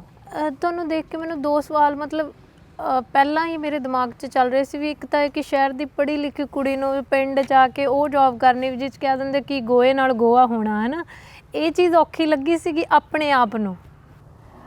ਦੇਖੋ ਬਿਲਕੁਲ ਐ ਨਹੀਂ ਸੀ ਸੋਚੇ ਕਿ ਮੈਂ ਤਾਂ ਇੱਕ ਮਤਲਬ ਕੋਈ ਟੀਚਿੰਗ ਜੌਬ ਲਈ ਕੁਛ ਕਰ ਲੈਂਦੀ, ਜਾਂ ਫਿਰ ਮੈਂ ਇੱਕ ਆਫਿਸ ਜੌਬ ਕੋਈ ਮੈਂ ਲੱਭ ਸਕਦੀ ਸੀ ਨਾ, ਉਹਦੇ ਲਈ ਪੜ੍ਹ ਸਕਦੀ ਸੀ। ਜਦੋਂ ਸ਼ੁਰੂਆਤ ਇਸ ਜੌਬ ਦੀ ਹੋਈ ਤਾਂ ਲੱਗਿਆ ਨਹੀਂ ਕਿ ਇਹ ਕਿਹੜੇ ਕੰਮ 'ਚ ਹੱਥ ਪਾ ਲਿਆ? ਨਹੀਂ, ਇੱਕ ਵਾਰ ਜਦੋਂ ਆ ਗਏ ਨਾ ਪ੍ਰੋਫੈਸ਼ਨ ਦੇ ਵਿੱਚ, ਫਿਰ ਕਦੇ ਨਹੀਂ ਮਹਿਸੂਸ ਕੀਤਾ। ਬਿਲਕੁਲ ਮੈਂ ਦਿਲੋਂ ਕਹਿ ਰਹੀ ਹਾਂ ਕਿ ਮੈਂ ਤਾਂ ਇੰਨੀ ਕੁ ਜ਼ਿਆਦਾ ਇੰਥੂਜ਼ੀਆਸਟਿਕ ਸਟੂਡੈਂਟ ਬਣ ਗਈ ਕਿ ਜਿਹੜਾ 4th ਈਅਰ 'ਚ ਸਾਡੀ ਕਲੀਨਿਕਲ ਸਟੱਡੀ ਸ਼ੁਰੂ ਹੁੰਦੀ ਹੈ, ਮੈਂ 3rd ਈਅਰ ਔਨਵਰਡਸ ਹੀ ਕਲੀਨਿਕਸ ਜਾਣਾ ਸ਼ੁਰੂ ਕਰਤਾ। ਅਤੇ ਇਸ ਚੀਜ਼ ਲਈ ਮੈਨੂੰ ਬਹੁਤ ਜ਼ਿਆਦਾ ਕ੍ਰਿਟੀਸਾਈਜ਼ ਕੀਤਾ ਜਾਂਦਾ ਸੀ ਆਪਣੇ ਸੀਨੀਅਰਸ ਵੱਲੋਂ ਕਿ 3rd year is meant for studying, ਤੁਸੀਂ ਪਹਿਲਾਂ ਥਿਓਰੈਟੀਕਲੀ ਸਟਰੋਂਗ ਹੋ। ਪਰ ਨਹੀਂ, ਮੈਂ ਨਾਲ ਪ੍ਰੈਕਟੀਕਲ ਵੀ ਸ਼ੁਰੂ ਕਰਤਾ ਸੀਗਾ, ਅਤੇ ਮੈਂ ਆਪਣਾ ਮੈਕਸੀਮਮ ਟਾਈਮ ਜਿਹੜਾ ਜਿੰਨਾ ਕੁ ਮੈਨੂੰ ਕਾਲਜ ਤੋਂ ਟਾਈਮ ਮਿਲ ਜਾਂਦਾ, ਸਾਡਾ ਕਲੀਨਿਕਸ ਆਈ ਥਿੰਕ 3-4 ਕਿਲੋਮੀਟਰ ਦੂਰ ਸੀਗਾ, ਅਤੇ ਮੈਂ ਉੱਥੇ ਪਹੁੰਚ ਜਾਣਾ। ਸੋ ਜਦੋਂ ਇੱਕ ਵਾਰ ਪ੍ਰੋਫੈਸ਼ਨ 'ਚ ਆ ਗਏ ਫਿਰ ਮੈਂ ਇਸ ਚੀਜ਼ ਨੂੰ ਕਦੇ ਫੀਲ ਨਹੀਂ ਕੀਤਾ, ਅਤੇ ਈਵਨ ਫੀਲਡ ਜੌਬ 'ਚ ਵੀ ਕਦੇ ਨਹੀਂ ਫੀਲ ਕੀਤਾ ਕਿ ਗੋਹਾ ਕੱਪੜਿਆਂ ਨੂੰ ਲੱਗ ਰਿਹਾ। ਜਾਂ ਸੋ ਮੈਂ ਤੁਹਾਨੂੰ ਇੱਕ ਰੀਅਲ ਇੰਸੀਡੈਂਟ ਦੱਸਦੀ ਹਾਂ ਕਿ 2006 ਜਦੋਂ ਮੇਰੀ 2007 'ਚ ਮੇਰੀ ਮੈਰਿਜ ਹੋ ਗਈ ਸੀ। ਸੋ ਅਸੀਂ ਮੇਰੇ ਇਨ-ਲॉज ਦਸੂਆ ਹੁਸ਼ਿਆਰਪੁਰ ਰਹਿੰਦੇ ਸੀਗੇ, ਤਾਂ ਮੈਂ ਜੌਬ ਤੋਂ ਬਾਅਦ ਮੇਰੇ ਹਸਬੈਂਡ ਆ ਜਾਂਦੇ ਸੀ, ਅਤੇ ਸੈਟਰਡੇ ਦੁਪਹਿਰ ਨੂੰ ਅਸੀਂ ਚੱਲਦੇ ਹੁੰਦੇ ਸੀਗੇ ਨਕੋਦਰ ਤੋਂ, ਵੀ ਵਰ ਸਟੇਇੰਗ ਇਨ ਨਕੋਦਰ, ਦਸੂਆ ਜਾਣ ਲਈ। ਅਸੀਂ ਜਲੰਧਰ ਨਾ ਇੱਕ ਹੈੱਡਕੁਆਟਰਸ ਦਾ ਰੈਸਟੋਰੈਂਟ ਹੁੰਦਾ ਸੀ, ਅਤੇ ਸਟਾਪ ਓਵਰ ਕਰਦੇ ਸੀ, ਅਤੇ ਮੈਂ ਸੂਟ ਪਾ ਕੇ ਜਾਣਾ ਅਤੇ ਆਪਣਾ ਕੰਮ ਕੁੰਮ ਕਰਕੇ ਤਾਂ ਸਿੱਧਾ ਨਿਕਲ ਜਾਣਾ, ਅਤੇ ਕਈ ਵਾਰ ਸਲਵਾਰ 'ਤੇ ਨਾ ਗੋਹਾ ਜਾਂ ਸ਼ੂਜ਼ 'ਤੇ ਗੋਹਾ ਲੱਗਾ ਹੋਣਾ। ਅਤੇ ਮੈਨੂੰ ਇਹ ਚੀਜ਼ ਮੈਨੂੰ ਤਾਂ ਇਹ ਚੀਜ਼ ਬਿਲਕੁਲ ਔਡ ਨਹੀਂ ਸੀ ਲੱਗਦੀ ਕਿ ਅਤੇ ਕਈ ਵਾਰ ਮੈਂ ਭੁੱਲ ਜਾਣਾ ਵੀ ਮੈਂ ਚੇਂਜ ਵੀ ਕਰਨਾ ਦਾ ਸ਼ੂਜ਼ ਵੀ ਚੇਂਜ ਕਰਨੇ। ਅਤੇ ਆਈ ਰਿਮੈਂਬਰ ਕਿ ਉਸ ਰੈਸਟੋਰੈਂਟ 'ਚ ਕਿਸੇ ਬੰਦੇ ਨੇ ਨੋਟਿਸ ਕਰ ਲਿਆ ਕਿ ਕੁੜੀ ਆਈ ਹੈ ਅਤੇ ਗੋਹਾ ਕਾਊ ਡੰਗ ਲੱਗਿਆ ਹੋਇਆ ਸ਼ੂਜ਼ 'ਤੇ ਅਤੇ ਸਲਵਾਰ 'ਤੇ, ਅਤੇ ਉਹ ਬੜਾ ਅਜੀਬ ਤਰੀਕੇ ਨਾਲ ਦੇਖਣ। ਅਤੇ ਫਿਰ ਮੈਨੂੰ ਲੱਗਿਆ, ਮੈਂ ਕਿਹਾ ਹਾਂ ਇਹ ਚੀਜ਼ ਮਤਲਬ ਮੈਂ ਇੰਨਾ ਕੁ ਜ਼ਿਆਦਾ ਅਬਜ਼ੋਰਬ ਹੋ ਗਈ ਸੀ ਉਸ ਚੀਜ਼ 'ਚ ਆਪਣੇ ਪ੍ਰੋਫੈਸ਼ਨ 'ਤੇ, ਮੈਨੂੰ ਇਹ ਲੱਗਦਾ ਕਿ ਇਟਸ ਓਕੇ, ਇਹਦੇ 'ਚ ਬਹੁਤ ਵੱਡੀ ਗੱਲ ਨਹੀਂ ਹੈ। ਪਰ ਡੈਫੀਨੇਟਲੀ ਉਸ ਰੈਸਟੋਰੈਂਟ 'ਚ ਜਦੋਂ ਇਹ ਇੰਸੀਡੈਂਟ ਹੋਇਆ, ਫਿਰ ਮੈਨੂੰ ਲੱਗਿਆ ਕਿ ਬਾਹਰ ਦੇ ਜਿਹੜੇ ਲੋਕ ਆ ਉਹਨਾਂ ਨੂੰ ਇਹ ਚੀਜ਼ ਡੈਫੀਨੇਟਲੀ ਔਕਵਰਡ ਲੱਗਦੀ ਹੈ, ਪਰ ਜਿਹੜੇ ਐਕਚੁਅਲੀ ਵੈਟਨਰੀ ਡਾਕਟਰਸ ਆ ਜਾਂ ਜਿਹੜੇ ਵੈਟਨਰੀ ਇੰਸਪੈਕਟਰਸ ਆ, ਜਿਹੜੇ ਪ੍ਰੋਫੈਸ਼ਨ ਨਾਲ ਰਿਲੇਟਡ ਬੰਦੇ ਆ, ਉਹਨਾਂ ਲਈ ਇਟਸ ਪਾਰਟ ਆਫ ਲਾਈਫ। ਤੇ ਸਾਨੂੰ ਨਹੀਂ ਕੋਈ ਫਰਕ ਪੈਂਦਾ ਕਿ ਥੋੜਾ ਬਹੁਤਾ ਗੋਹਾ ਲੱਗਿਆ ਵੀ ਹੈ, ਸੋ ਨਹੀਂ ਲੱਗਿਆ। ਕਦੇ ਕਦੇ ਇਹ ਵੀ ਹੁੰਦਾ ਕਿ ਜਦੋਂ ਕੋਈ ਕਾਲ ਆਉਂਦੀ ਹੈ ਇੱਦਾਂ, ਜਾਂ ਕਿਸੇ ਫਾਰਮ 'ਤੇ ਜਿੱਦਾਂ ਤੁਸੀਂ ਕਹਿੰਦੇ ਹੋ ਕਿ ਜਾ ਕੇ ਤੁਸੀਂ ਵਿਜ਼ਿਟ ਕਰਦੇ ਹੋ, ਕਿ ਉਹ ਕਹਿ ਦਿੰਦੇ ਵੀ ਨਹੀਂ ਜੇ ਬੰਦਾ ਹੈਗਾ ਡਾਕਟਰ ਤਾਂ ਉਹ ਆਵੇ ਪਲੀਜ਼, ਕਿਉਂਕਿ ਔਰਤ ਨੂੰ ਸਾਨੂੰ ਕੁਝ ਕਹਿਣਾ ਜਾਂ ਝਿਜਕ ਜਿਹੀ ਲੱਗਦੀ ਆ, ਜਾਂ ਨਹੀਂ ਫਿਰ ਅਸੀਂ ਇਹੀ ਪ੍ਰੈਫਰ ਕਰਾਂਗੇ ਕਿ ਜੇ ਕੋਈ ਮੇਲ ਵੈਟਰਨਰੀ ਡਾਕਟਰ ਆ ਤਾਂ ਉਹ ਸਾਡੇ ਫਾਰਮ 'ਤੇ ਵਿਜ਼ਿਟ ਕਰੇ। ਨਹੀਂ, ਇੱਦਾਂ ਦਾ ਕਦੇ ਕੋਈ ਐਕਸਪੀਰੀਅੰਸ ਤਾਂ ਨਹੀਂ ਹੋਇਆ, ਪਰ ਡੈਫੀਨੇਟਲੀ ਇੱਕ ਵਾਰ ਇੱਦਾਂ ਜ਼ਰੂਰ ਹੋਇਆ ਕਿ ਮੈਨੂੰ ਇੱਕ ਕਾਲ ਆਈ ਕਿ ਸਾਡੀ ਮੱਝ ਜਿਹੜੀ ਆ ਉੱਠ ਨਹੀਂ ਰਹੀ, ਉਹ ਮੱਝ ਨੇ ਬੱਚਾ ਡਿਲੀਵਰ ਕੀਤਾ ਸੀਗਾ, ਅਤੇ ਉਸ ਤੋਂ ਬਾਅਦ ਉਸ ਕੇਸ 'ਚ ਕੈਲਸ਼ੀਅਮ ਫਾਸਫੋਰਸ ਦੀ ਕਮੀ ਆ ਜਾਂਦੀ, ਤਾਂ ਕਈ ਵਾਰ ਪਸ਼ੂ ਉੱਠਦਾ ਨਹੀਂ। ਅਤੇ ਮੈਂ ਪਹੁੰਚ ਗਈ, ਪਰ ਮੇਰੇ ਤੋਂ ਪਹਿਲਾਂ ਇੱਕ ਹੋਰ ਬੰਦਾ ਜਿਹੜਾ ਪਿੰਡ ਦੇ ਵਿੱਚ ਹੀ ਵਾਜ਼ ਅ ਕੁਐਕ, ਉਹ ਪਹਿਲਾਂ ਹੀ ਪਹੁੰਚ ਕੇ ਟਰੀਟਮੈਂਟ ਜਿਹੜਾ ਮੱਝ ਦਾ ਉਹ ਕਰਕੇ ਨਿਕਲ ਰਹੇ ਸੀ, ਅਤੇ ਮੈਂ ਉਸ ਘਰ 'ਚ ਆ ਰਹੀ ਸੀ। ਤਾਂ ਮੈਨੂੰ ਫਿਰ ਇਹ ਚੀਜ਼ ਥੋੜ੍ਹੀ ਜਿਹੀ ਐਂਬੈਰਸਿੰਗ ਲੱਗੀ, ਕਿਉਂਕਿ ਮੈਡੀਕਲ ਅਤੇ ਵੈਟਨਰੀ ਪ੍ਰੋਫੈਸ਼ਨਸ 'ਚ ਅਪਾਰਟ ਫਰੋਮ ਜਿਹੜੇ ਸਾਡੇ ਮਹਿਕਮੇ ਦੇ ਬੰਦੇ ਨੇ, ਉਹ ਤੋਂ ਇਲਾਵਾ ਕੁਐਕਸ ਵੀ ਕੰਮ ਕਰਦੇ ਨੇ ਜਿਨ੍ਹਾਂ ਕੋਲ ਇੱਦਾਂ ਦੀ ਕੋਈ ਡਿਗਰੀਜ਼ ਨਹੀਂ, ਬਿਕੋਜ਼ ਇਹ ਬਹੁਤ ਵੱਡਾ ਮਸਲਾ ਹੈ even in medical profession and in veterinary profession. ਉਹ ਚੀਜ਼ ਮੈਨੂੰ ਥੋੜ੍ਹੀ ਜਿਹੀ ਔਕਵਰਡ ਲੱਗੀ, ਅਤੇ ਬੜਾ ਹੀ ਮੈਨੂੰ ਹਿਊਮਿਲੇਟਿੰਗ ਲੱਗਾ ਕਿ ਮੈਂ ਇੱਕ ਡਾਕਟਰ ਆਈ ਹਾਂ ਅਤੇ ਮੇਰੇ ਤੋਂ ਪਹਿਲਾਂ ਹੀ ਟਰੀਟਮੈਂਟ ਜਿਹੜਾ ਕਰਕੇ ਕੋਈ ਜਾ ਰਿਹਾ। ਪਰ ਅਦਰਵਾਈਜ਼ ਕਿਸੇ ਨੇ ਇੱਦਾਂ ਡਾਇਰੈਕਟਲੀ ਕਦੇ ਨਹੀਂ ਕਿਹਾ ਕਿ ਨਹੀਂ ਸਾਨੂੰ ਮੇਲ ਵੀ ਤੁਸੀਂ ਕਿਤੇ ਗਈ ਹੈ ਤਾਂ ਉਹਨਾਂ ਨੇ ਕਿਹਾ ਕਿ ਨਹੀਂ ਵੀ ਮੇਲ ਵੈਟਨਰੀ ਡਾਕਟਰ ਜਿਹੜਾ ਉਹ ਆਵੇ, ਕਿਉਂਕਿ ਜਿਨ੍ਹਾਂ ਲੋਕਾਂ ਨੇ ਘਰ ਵਿਜ਼ਿਟ 'ਤੇ ਜਾਈਦਾ ਉਹਨਾਂ ਨੂੰ ਹੁਣ ਪਤਾ ਹੈ ਕਿ she is a lady, she is a veterinary doctor, ਅਤੇ ਉਨੀ ਕਾਬਲ ਹੈ ਜਿੰਨਾ ਕਿ ਬੰਦਾ। ਇਹ ਚੀਜ਼ ਮੈਂ ਤੁਹਾਨੂੰ ਪੁੱਛਣਾ ਚਾਹੁੰਦੀ ਸੀ ਪਹਿਲਾਂ ਹੀ, ਜਿਵੇਂ ਕਿ ਆਪਾਂ ਜਦੋਂ ਆਪਾਂ ਕਿਸੇ ਦਾ ਇਲਾਜ ਕਹਿੰਦੇ ਵੀ ਚਲੋ ਕਿਸੇ ਦੇ ਬੱਚਾ ਹੋਇਆ ਬਹੁਤ ਜ਼ਿਆਦਾ ਰੋ ਰਿਹਾ, ਤਾਂ ਲੋਕੀ ਕਹਿਣਗੇ ਵੀ ਨਹੀਂ ਇਹਨੂੰ ਡਾਕਟਰ ਕੋਲ ਨਾ ਲੈ ਕੇ ਜਾਓ, ਇਹਨੂੰ ਨਜ਼ਰ ਲੱਗੀ ਹੋਊਗੀ, ਜਾਂ ਫਿਰ ਇਹਨੂੰ ਫਲਾਣੀ ਜਗ੍ਹਾ ਤੋਂ ਇਹਦਾ ਹੱਥ ਹਥੌਲਾ ਕਰਵਾ ਲਿਆਉਂਦੇ ਆ, ਹੈ ਨਾ। ਸੇਮ ਇਹੀ ਚੀਜ਼ ਮੈਂ ਜਿਵੇਂ ਪਿੰਡਾਂ 'ਚ ਪਲੀ ਹਾਂ ਤਾਂ ਮੈਂ ਮੱਝਾਂ ਗਾਵਾਂ ਲਈ ਵੀ ਦੇਖੀ ਆ ਵੀ ਜੇ ਕੋਈ ਮੱਝ, ਜਿਵੇਂ ਤੁਸੀਂ ਗੱਲ ਕੀਤੀ ਵੀ ਚਲੋ ਤਾਂ ਤੁਸੀਂ ਕਹਿ ਰਹੇ ਹੋ ਕਿ ਫਾਸਫੋਰਸ ਦੀ ਕਮੀ ਹੋ ਜਾਂਦੀ ਹੈ ਨਾ ਪਸ਼ੂ ਨੂੰ ਉਸ ਦੌਰਾਨ, ਤਾਂ ਮੱਝ ਨਹੀਂ ਉੱਠ ਰਹੀ ਜਾਂ ਚੰਗੀ ਤਰ੍ਹਾਂ ਉਹ ਪੱਠੇ ਨਹੀਂ ਖਾ ਰਹੀ, ਤਾਂ ਕਹਿਣਗੇ ਵੀ ਫਲਾਣੀ ਜਗ੍ਹਾ ਦੁੱਧ ਚੜਾਉਣ ਵਾਲਾ ਜਿਹੜਾ ਰਹਿੰਦਾ ਹੈ ਨਾ। ਚਲੋ ਮੇਥਾਂ ਹਰ ਜਗ੍ਹਾ ਹੁੰਦੀਆਂ ਨੇ, ਮਤਲਬ ਇਹ ਵੀ ਚੀਜ਼ਾਂ ਤੁਹਾਨੂੰ ਕਈ ਵਾਰ ਫੇਸ ਕਰਨੀਆਂ ਪੈਂਦੀਆਂ ਵੀ ਤੁਸੀਂ ਕਹਿੰਦੇ ਹੋ ਵੀ ਮੈਂ ਆਹ ਚੀਜ਼ ਰਿਕਮੈਂਡ ਕਰਦੀ ਹਾਂ, ਤੁਸੀਂ ਇਹ ਇੰਜੈਕਸ਼ਨ ਦਿਓ, ਜਾਂ ਇਹ ਤਾਂ ਲੋਕ ਅਵੋਇਡ ਕਰਦੇ ਹੋਣਗੇ ਵੀ ਨਹੀਂ ਸਾਡਾ ਤਾਂ ਆਹ ਕਰਨ ਵਾਲਾ ਹਾਲੇ ਬਾਕੀ ਹੈ, ਅਸੀਂ ਇਹਨੂੰ। ਮੈਂ ਦੇਖਿਆ ਕਿ ਸਾਡੇ ਪਿੰਡ ਦੇ ਵਿੱਚ ਵੀ ਹਾਲੇ ਇੱਕ ਬਾਬਾ ਜੀ ਨੇ ਜਿਹੜੇ ਉਹ ਦਾਤਰੀ ਨਾਲ ਹੱਥ ਹੌਲਾ ਕਰਦੇ ਆ ਪਸ਼ੂਆਂ ਦਾ, ਹੈ ਨਾ। ਐਵੇਂ ਦੀਆਂ ਚੀਜ਼ਾਂ ਵੀ ਦੇਖਣ ਨੂੰ ਮਿਲ ਜਾਂਦੀਆਂ ਨੇ। ਦੇਖੋ ਹਾਲੇ ਤੱਕ ਤਾਂ ਜਿੱਥੇ ਵੀ ਮੇਰੀ ਪੋਸਟਿੰਗ ਰਹੀ ਹੈ ਉੱਥੇ ਮੈਂ ਤਾਂ ਇਹੀ ਓਬਜ਼ਰਵ ਕੀਤਾ ਹੈ ਕਿ ਮਤਲਬ ਮੇਰਾ ਜਾਂ ਫਿਰ ਇਹ ਜਿਹੇ ਵਹਿਮਾਂ ਭਰਮਾਂ ਨਾਲ ਵਾਹ ਨਹੀਂ ਪਿਆ। ਮੈਂ ਤਾਂ ਇਹੀ ਓਬਜ਼ਰਵ ਕੀਤਾ ਕਿ ਲੋਕ ਪਹਿਲਾਂ ਪ੍ਰੈਫਰੈਂਸ ਦਿੰਦੇ ਦੇਸੀ ਇਲਾਜ ਨੂੰ, ਉਹ ਪਹਿਲਾਂ ਆਪਣਾ ਹੀ ਕੁਛ ਨਾ ਕੁਛ ਦੇਸੀ ਇਲਾਜ ਕਰਨਗੇ, ਜਿਹੜਾ ਕਈ ਕੇਸਿਸ ਦੇ ਵਿੱਚ ਬੈਨੀਫੀਸ਼ੀਅਲ ਵੀ ਹੁੰਦਾ ਹੈ, ਪਰ ਕਈ ਕੇਸਿਸ 'ਚ ਇਸ ਦਾ ਨੁਕਸਾਨ ਵੀ ਹੁੰਦਾ ਕਿਉਂਕਿ ਇਸ ਨਾਲ ਜਿਹੜਾ ਐਕਚੁਅਲ ਟਰੀਟਮੈਂਟ ਉਹ ਡਿਲੇ ਹੋ ਜਾਂਦਾ ਹੈ। ਬਹੁਤਾ ਲੋਕ ਦੇਸੀ ਇਲਾਜ ਪਹਿਲਾਂ ਕਰਨਗੇ ਤਾਂ ਉਸ ਤੋਂ ਬਾਅਦ ਜੇ ਉਹਨਾਂ ਨੂੰ ਲੱਗਦਾ ਕਿ ਨਹੀਂ ਐਨੀਮਲਸ ਦੀ ਗੱਲ ਨਹੀਂ ਬਣ ਰਹੀ, ਫਿਰ ਉਹ ਡਾਕਟਰ ਕੋਲ ਜਾਂਦੇ, ਜਾਂ ਕੁਛ ਕੁ ਫਾਰਮਰਸ ਨੂੰ ਥੋੜ੍ਹੀ ਬਹੁਤੀ ਨੌਲੇਜ ਹੁੰਦੀ ਹੈ ਤਾਂ ਉਹ ਖੁਦ ਹੀ ਇੰਜੈਕਟ ਕਰ ਲੈਂਦੇ ਆ ਆਪਣੇ ਆਪ। ਇਸ ਕੇਸ 'ਚ ਵੀ ਕਈ ਵਾਰ ਐਨੀਮਲ ਠੀਕ ਹੋ ਜਾਂਦਾ, ਕਈ ਵਾਰ ਉਹ ਗਲਤ ਮੈਡੀਸਿਨ ਇੰਜੈਕਟ ਕਰ ਲੈਂਦੇ ਆ, ਤਾਂ ਉਹਦੇ ਵਿੱਚ ਦੈਨ ਅਗੇਨ ਇਸ ਚੀਜ਼ ਦਾ ਨੁਕਸਾਨ ਹੁੰਦਾ ਹੈ। ਪਰ ਡੈਫੀਨੇਟਲੀ ਤੁਹਾਡੀ ਗੱਲ ਸਹੀ ਕਿ ਪਹਿਲੀ ਪ੍ਰੈਫਰੈਂਸ ਉਹ ਵੈਟਨਰੀ ਡਾਕਟਰ ਨੂੰ ਨਹੀਂ ਦਿੰਦੇ, ਉਹ ਪਹਿਲਾਂ ਹੀ ਨਹੀਂ ਆਉਂਦੇ। ਐਵੇਂ ਲੱਗਦਾ ਦੇ ਲੋਕ ਬਹੁਤ ਘੱਟ ਹੈ ਜਿਹੜੇ ਸਭ ਤੋਂ ਪਹਿਲਾਂ ਇਹ ਕਹਿਣਗੇ ਕਿ ਨਹੀਂ ਅਸੀਂ ਪਹਿਲਾਂ ਵੈਟਨਰੀ ਡਾਕਟਰ ਨੂੰ ਕੰਸਲਟ ਕਰੀਏ। ਉਹ ਪਹਿਲਾਂ ਆਪਣਾ ਦੇਸੀ ਟ੍ਰੀਟਮੈਂਟ ਕਰਨਗੇ, ਜਾਂ ਉਹਨਾਂ ਕੋਲ ਕੋਈ ਇੰਜੈਕਟੇਬਲਸ ਹੈਗੇ ਆ ਉਹ ਲਗਾਉਣਗੇ, ਜਾਂ ਕੋਈ ਪਹਿਲਾਂ ਦੀ ਮੈਡੀਸਿਨ ਪਈ ਹੈ, ਤਾਂ ਉਸ ਤੋਂ ਬਾਅਦ ਜੇ ਉਹਨਾਂ ਨੂੰ ਲੱਗਦਾ ਕਿ ਗੱਲ ਨਹੀਂ ਬਣ ਰਹੀ ਫਿਰ ਵੈਟਨਰੀ ਡਾਕਟਰ ਕੋਲ ਆਉਂਦੇ ਆ। ਪਰ ਡੈਫੀਨੇਟਲੀ ਟਾਈਮ ਚੇਂਜ ਹੋ ਰਿਹਾ, ਜਿਵੇਂ ਮੈਂ ਕਹਿ ਰਿਹਾ ਨਾ, ਬਹੁਤ ਸਾਰੇ ਡੇਅਰੀ ਫਾਰਮਰਸ ਪ੍ਰੋਗਰੈਸਿਵ ਨੇ, ਉਹ ਸਭ ਤੋਂ ਪਹਿਲਾਂ ਵੈਟਨਰੀ ਡਾਕਟਰ ਨੂੰ ਕੰਸਲਟ ਕਰਦੇ ਆ। ਅਤੇ ਜਿਹੜੀ ਤੁਸੀਂ ਆ ਟੂਣੇ ਵਾਲੇ ਡੈਫੀਨੇਟਲੀ ਪੰਜਾਬ ਦੇ ਵਿੱਚ ਹਾਲੇ ਵੀ ਇੱਦਾਂ ਦੇ ਪਿੰਡ ਹੋਣਗੇ ਜਿੱਥੇ ਇਹ ਜਿਵੇਂ ਚੀਜ਼ਾਂ ਹੁੰਦੀਆਂ ਨੇ, ਪਰ ਬਿਕੋਜ਼ ਮੇਰੀ ਪੋਸਟਿੰਗ ਜਿੱਥੇ ਜਿੱਥੇ ਵੀ ਹੋਈ ਉੱਥੋਂ ਮੈਨੂੰ ਇੱਦਾਂ ਦਾ ਕੋਈ ਦੇਖਣ ਨੂੰ ਨਹੀਂ ਮਿਲਿਆ। ਹਾਂਜੀ, ਆਪਾਂ ਤੁਹਾਡੇ ਪ੍ਰੋਫੈਸ਼ਨ ਬਾਰੇ ਗੱਲ ਕਰ ਰਹੇ ਸੀ, ਜਿਵੇਂ ਮੈਂ ਸਮਝਦੀ ਹਾਂ ਕਿ ਇਸ ਲਈ ਬਹੁਤ ਚਰਚਾ ਹੋਈ ਤੁਹਾਡੇ ਕਿੱਤੇ ਦੀ ਕਿਉਂਕਿ ਇੱਕ ਕੁੜੀ ਨੇ ਇਸ ਕਿੱਤੇ ਨੂੰ ਚੁਣਿਆ, ਹੈ ਨਾ। ਜਿਵੇਂ ਤੁਸੀਂ ਕਹਿੰਦੇ ਵੀ ਹੋਰ ਵੀ ਨਾਲ 14 ਕੁੜੀਆਂ ਸੀਗੀਆਂ, ਪਰ ਤੁਸੀਂ ਬਹੁਤ ਛੇਤੀ ਲੋਕਾਂ ਦੇ ਮਤਲਬ ਸਾਹਮਣੇ ਆਏ ਚਰਚਾ 'ਚ ਆਏ। ਉਹਦਾ ਕਾਰਨ ਤੁਹਾਡੀ ਪਰਸਨੈਲਿਟੀ ਦੇ ਬਹੁਤ ਸਾਰੇ ਰੰਗ ਵੀ ਨੇ, ਹੈ ਨਾ। ਜਿਵੇਂ ਹੁਣ ਆਪਾਂ ਤੁਹਾਡੀ ਜ਼ਿੰਦਗੀ ਵੱਲ ਆਉਂਦੇ ਹਾਂ। 2017 ਦੇ ਵਿੱਚ ਤੁਸੀਂ ਫੇਸਬੁੱਕ 'ਤੇ ਲਿਖਣਾ ਸ਼ੁਰੂ ਕੀਤਾ, ਉਸ ਤੋਂ ਬਾਅਦ ਲੋਕਾਂ ਵੱਲੋਂ ਮਿਲੀ ਹੋਈ ਪ੍ਰਸ਼ੰਸਾ ਫਿਰ ਨਿਊਜ਼ਪੇਪਰ ਤੱਕ ਪਹੁੰਚ ਬਣੀ, ਆਰਟੀਕਲਸ ਬਹੁਤ ਜ਼ਿਆਦਾ ਲਿਖ ਚੁੱਕੇ ਹੋ ਹੁਣ ਤੱਕ। ਉਸ ਤੋਂ ਬਾਅਦ 3 ਕਿਤਾਬਾਂ ਲਿਖੀਆਂ ਤੁਸੀਂ, ਹੈ ਨਾ। ਬਹੁਤ ਹਿੰਮਤ ਵਾਲੀ ਗੱਲ ਹੈ ਕਿ 3 ਸਾਲਾਂ ਦੇ ਵਿੱਚ 3 ਕਿਤਾਬਾਂ ਲਿਖ ਲੈਣੀਆਂ, ਉਹ ਵੀ ਜਦੋਂ ਤੁਸੀਂ ਜੌਬ ਵੀ ਕਰਦੇ ਹੋ, ਜਦੋਂ ਤੁਸੀਂ ਇੱਕ ਬੱਚੇ ਦੀ ਜ਼ਿੰਮੇਵਾਰੀ ਵੀ ਤੁਹਾਡੇ ਉੱਪਰ ਹੈ ਨਾ। ਸਹੁਰੇ ਪਰਿਵਾਰ ਦੇ ਵਿੱਚ ਤਾਂ ਵੈਸੇ ਹੀ ਕੁੜੀਆਂ 'ਤੇ ਬਹੁਤ ਜ਼ਿੰਮੇਵਾਰੀਆਂ ਹੁੰਦੀਆਂ ਨੇ। ਇਹ ਸਾਰੀਆਂ ਚੀਜ਼ਾਂ ਨੂੰ ਕਿੱਦਾਂ ਮੈਨੇਜ ਕਰਦੇ ਹੋ? ਕਿਉਂਕਿ ਜੇ ਮੈਂ ਆਪਣੀ ਗੱਲ ਕਰਾਂ ਤਾਂ ਬਹੁਤ ਸੌਖੀ ਜੌਬ ਦੇ ਨਾਲ ਵੀ ਮੈਨੂੰ ਨਹੀਂ ਲੱਗਦਾ ਹੁੰਦਾ ਕਿ ਇੱਕ ਹਫ਼ਤੇ ਦਾ ਆਰਟੀਕਲ ਲਿਖਣਾ ਵੀ ਮੈਨੂੰ ਬਹੁਤ ਵੱਡਾ ਲੱਗਦਾ ਹੁੰਦਾ, ਬਹੁਤ ਔਖਾ ਲੱਗਦਾ ਹੁੰਦਾ। ਅਤੇ ਤੁਸੀਂ ਤਾਂ 3 ਕਿਤਾਬਾਂ ਲਿਖ ਦਿੱਤੀਆਂ, ਹੈ ਨਾ। ਅਤੇ ਇਹ ਇੰਨਾ ਟਾਈਮ ਮੈਨੇਜਮੈਂਟ ਕਿੱਦਾਂ ਕਰਦੇ ਹੋ? ਕਿੱਦਾਂ ਇਹਨਾਂ ਜ਼ਿੰਮੇਵਾਰੀਆਂ 'ਚੋਂ ਟਾਈਮ ਨਿਕਲਦਾ ਹੈ? ਦੇਖੋ ਮੈਨੂੰ ਪਹਿਲਾਂ ਨਹੀਂ ਸੀ ਪਤਾ ਕਿ ਮੈਂ ਲਿਖ ਸਕਦੀ ਹਾਂ, ਅਤੇ ਡੈਫੀਨੇਟਲੀ ਜਦੋਂ ਟ੍ਰਿਬਿਊਨ 'ਚੋਂ ਪਹਿਲਾ ਮਿਡਲ ਛਪਿਆ ਤਾਂ ਉਸ ਤੋਂ ਬਾਅਦ ਤਾਂ ਇੱਦਾਂ ਜਦੋਂ ਆਪਾਂ ਗੱਲ ਕਰ ਰਹੇ ਸੀ ਕਿ ਲਾਈਫ ਨਾ ਬਿਲਕੁਲ ਚੇਂਜ ਹੋ ਗਈ। ਉਸ ਤੋਂ ਬਾਅਦ ਮੈਂ ਹਿੰਦੁਸਤਾਨ ਟਾਈਮਸ, ਦੇ ਹਿੰਦੂ, ਬਹੁਤ ਸਾਰੇ ਅਖਬਾਰਾਂ ਦੇ ਵਿੱਚ ਲਿਖਿਆ, ਮਿਡਲਸ ਤੋਂ ਸ਼ਾਰਟ ਸਟੋਰੀਜ਼ ਵੀ ਲਿਖੀਆਂ, ਹੁਣ ਸ਼ਾਰਟ ਸਟੋਰੀਜ਼ ਤੋਂ ਬੁੱਕਸ, ਨਹੀਂ ਮਿਡਲ ਤੋਂ ਪਹਿਲਾਂ ਬੁੱਕਸ ਵਾਲਾ ਹੀ, ਬੁੱਕਸ ਤੋਂ ਫਿਰ ਸ਼ਾਰਟ ਸਟੋਰੀਜ਼ ਵੱਲ। ਸੋ ਮੈਨੂੰ ਲੱਗਦਾ ਕਿ ਇੱਕ ਐਪਰੀਸੀਏਸ਼ਨ ਜਿਹੜੀ ਮੈਨੂੰ ਮਿਲੀ because of my writing, because of writing in newspapers ਅਤੇ because of being an author, ਉਹਨੇ ਮੇਰੇ ਲਈ ਇੱਕ ਬਹੁਤ ਹੀ ਵੱਡਾ ਮੋਟੀਵੇਸ਼ਨ ਦਾ ਕੰਮ ਕੀਤਾ। ਅਤੇ ਮੈਂ ਇੰਨੀ ਕੁ ਜ਼ਿਆਦਾ ਮੋਟੀਵੇਟਡ ਹੋ ਗਈ ਕਿ ਮੈਨੂੰ ਲੱਗਿਆ ਕਿ ਮੇਰੇ ਕੋਲ ਜੌਬ ਵੀ ਹੈ, ਮੇਰੀ ਬੇਟੀ ਵੀ ਹੈ, ਤਾਂ ਇੱਕ ਥੋੜ੍ਹਾ ਟਾਈਮ ਫੈਕਟਰ ਵੀ ਸੀਗਾ ਬਿਕੋਜ਼ ਮੇਰੀ ਬੇਟੀ ਵੱਡੀ ਹੈ।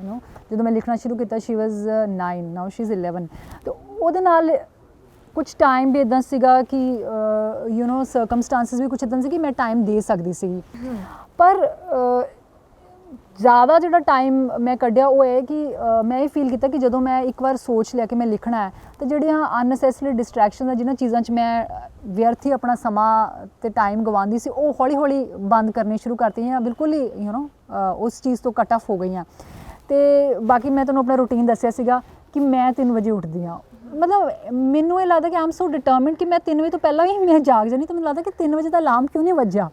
ਸੋ 3 ਵਜੇ ਉੱਠ ਕੇ ਮੈਂ ਆਪਣਾ ਚਾਹ ਬਣਾ ਕੇ ਲਿਖਣਾ ਹੈ, ਮੇਰਾ ਸਟ੍ਰਿਕਟ ਸਕੈਜੂਅਲ ਹੈਗਾ ਵਿੱਚ ਮੈਂ ਛੱਡ ਦਿੰਦੀ ਹਾਂ। ਪਰ ਹੁਣ ਪਿਛਲੇ ਕੁਝ ਮਹੀਨਿਆਂ ਤੋਂ ਆਈ ਥਿੰਕ ਜੂਨ ਐਂਡ ਤੋਂ ਮੈਂ ਸ਼ੁਰੂ ਕੀਤਾ ਹੋਇਆ, ਤਾਂ ਮੈਨੂੰ ਲੱਗਦਾ ਇੱਕ ਬਿਲਕੁਲ ਇੱਕ ਸਟ੍ਰਿਕਟ ਸਕੈਜੂਅਲ ਉਹਨੂੰ ਮੈਂ ਸਟਿਕ ਕਰਦੀ ਹਾਂ। ਅਤੇ ਮੈਨੂੰ ਲੱਗਦਾ ਕਿ ਜੇ ਮੈਂ ਕਰਨਾ ਨਾ ਤਾਂ ਕਿਤੇ ਨਾ ਕਿਤੇ ਮੈਨੂੰ ਅੰਦਰੋਂ ਬਹੁਤ ਮੋਟੀਵੇਸ਼ਨ ਮਿਲਦੀ ਆ ਕਿ ਮੈਂ ਕਰਨਾ ਹੈ ਤਾਂ ਠੀਕ ਹੈ ਮੈਂ ਕਰਨਾ ਹੈ।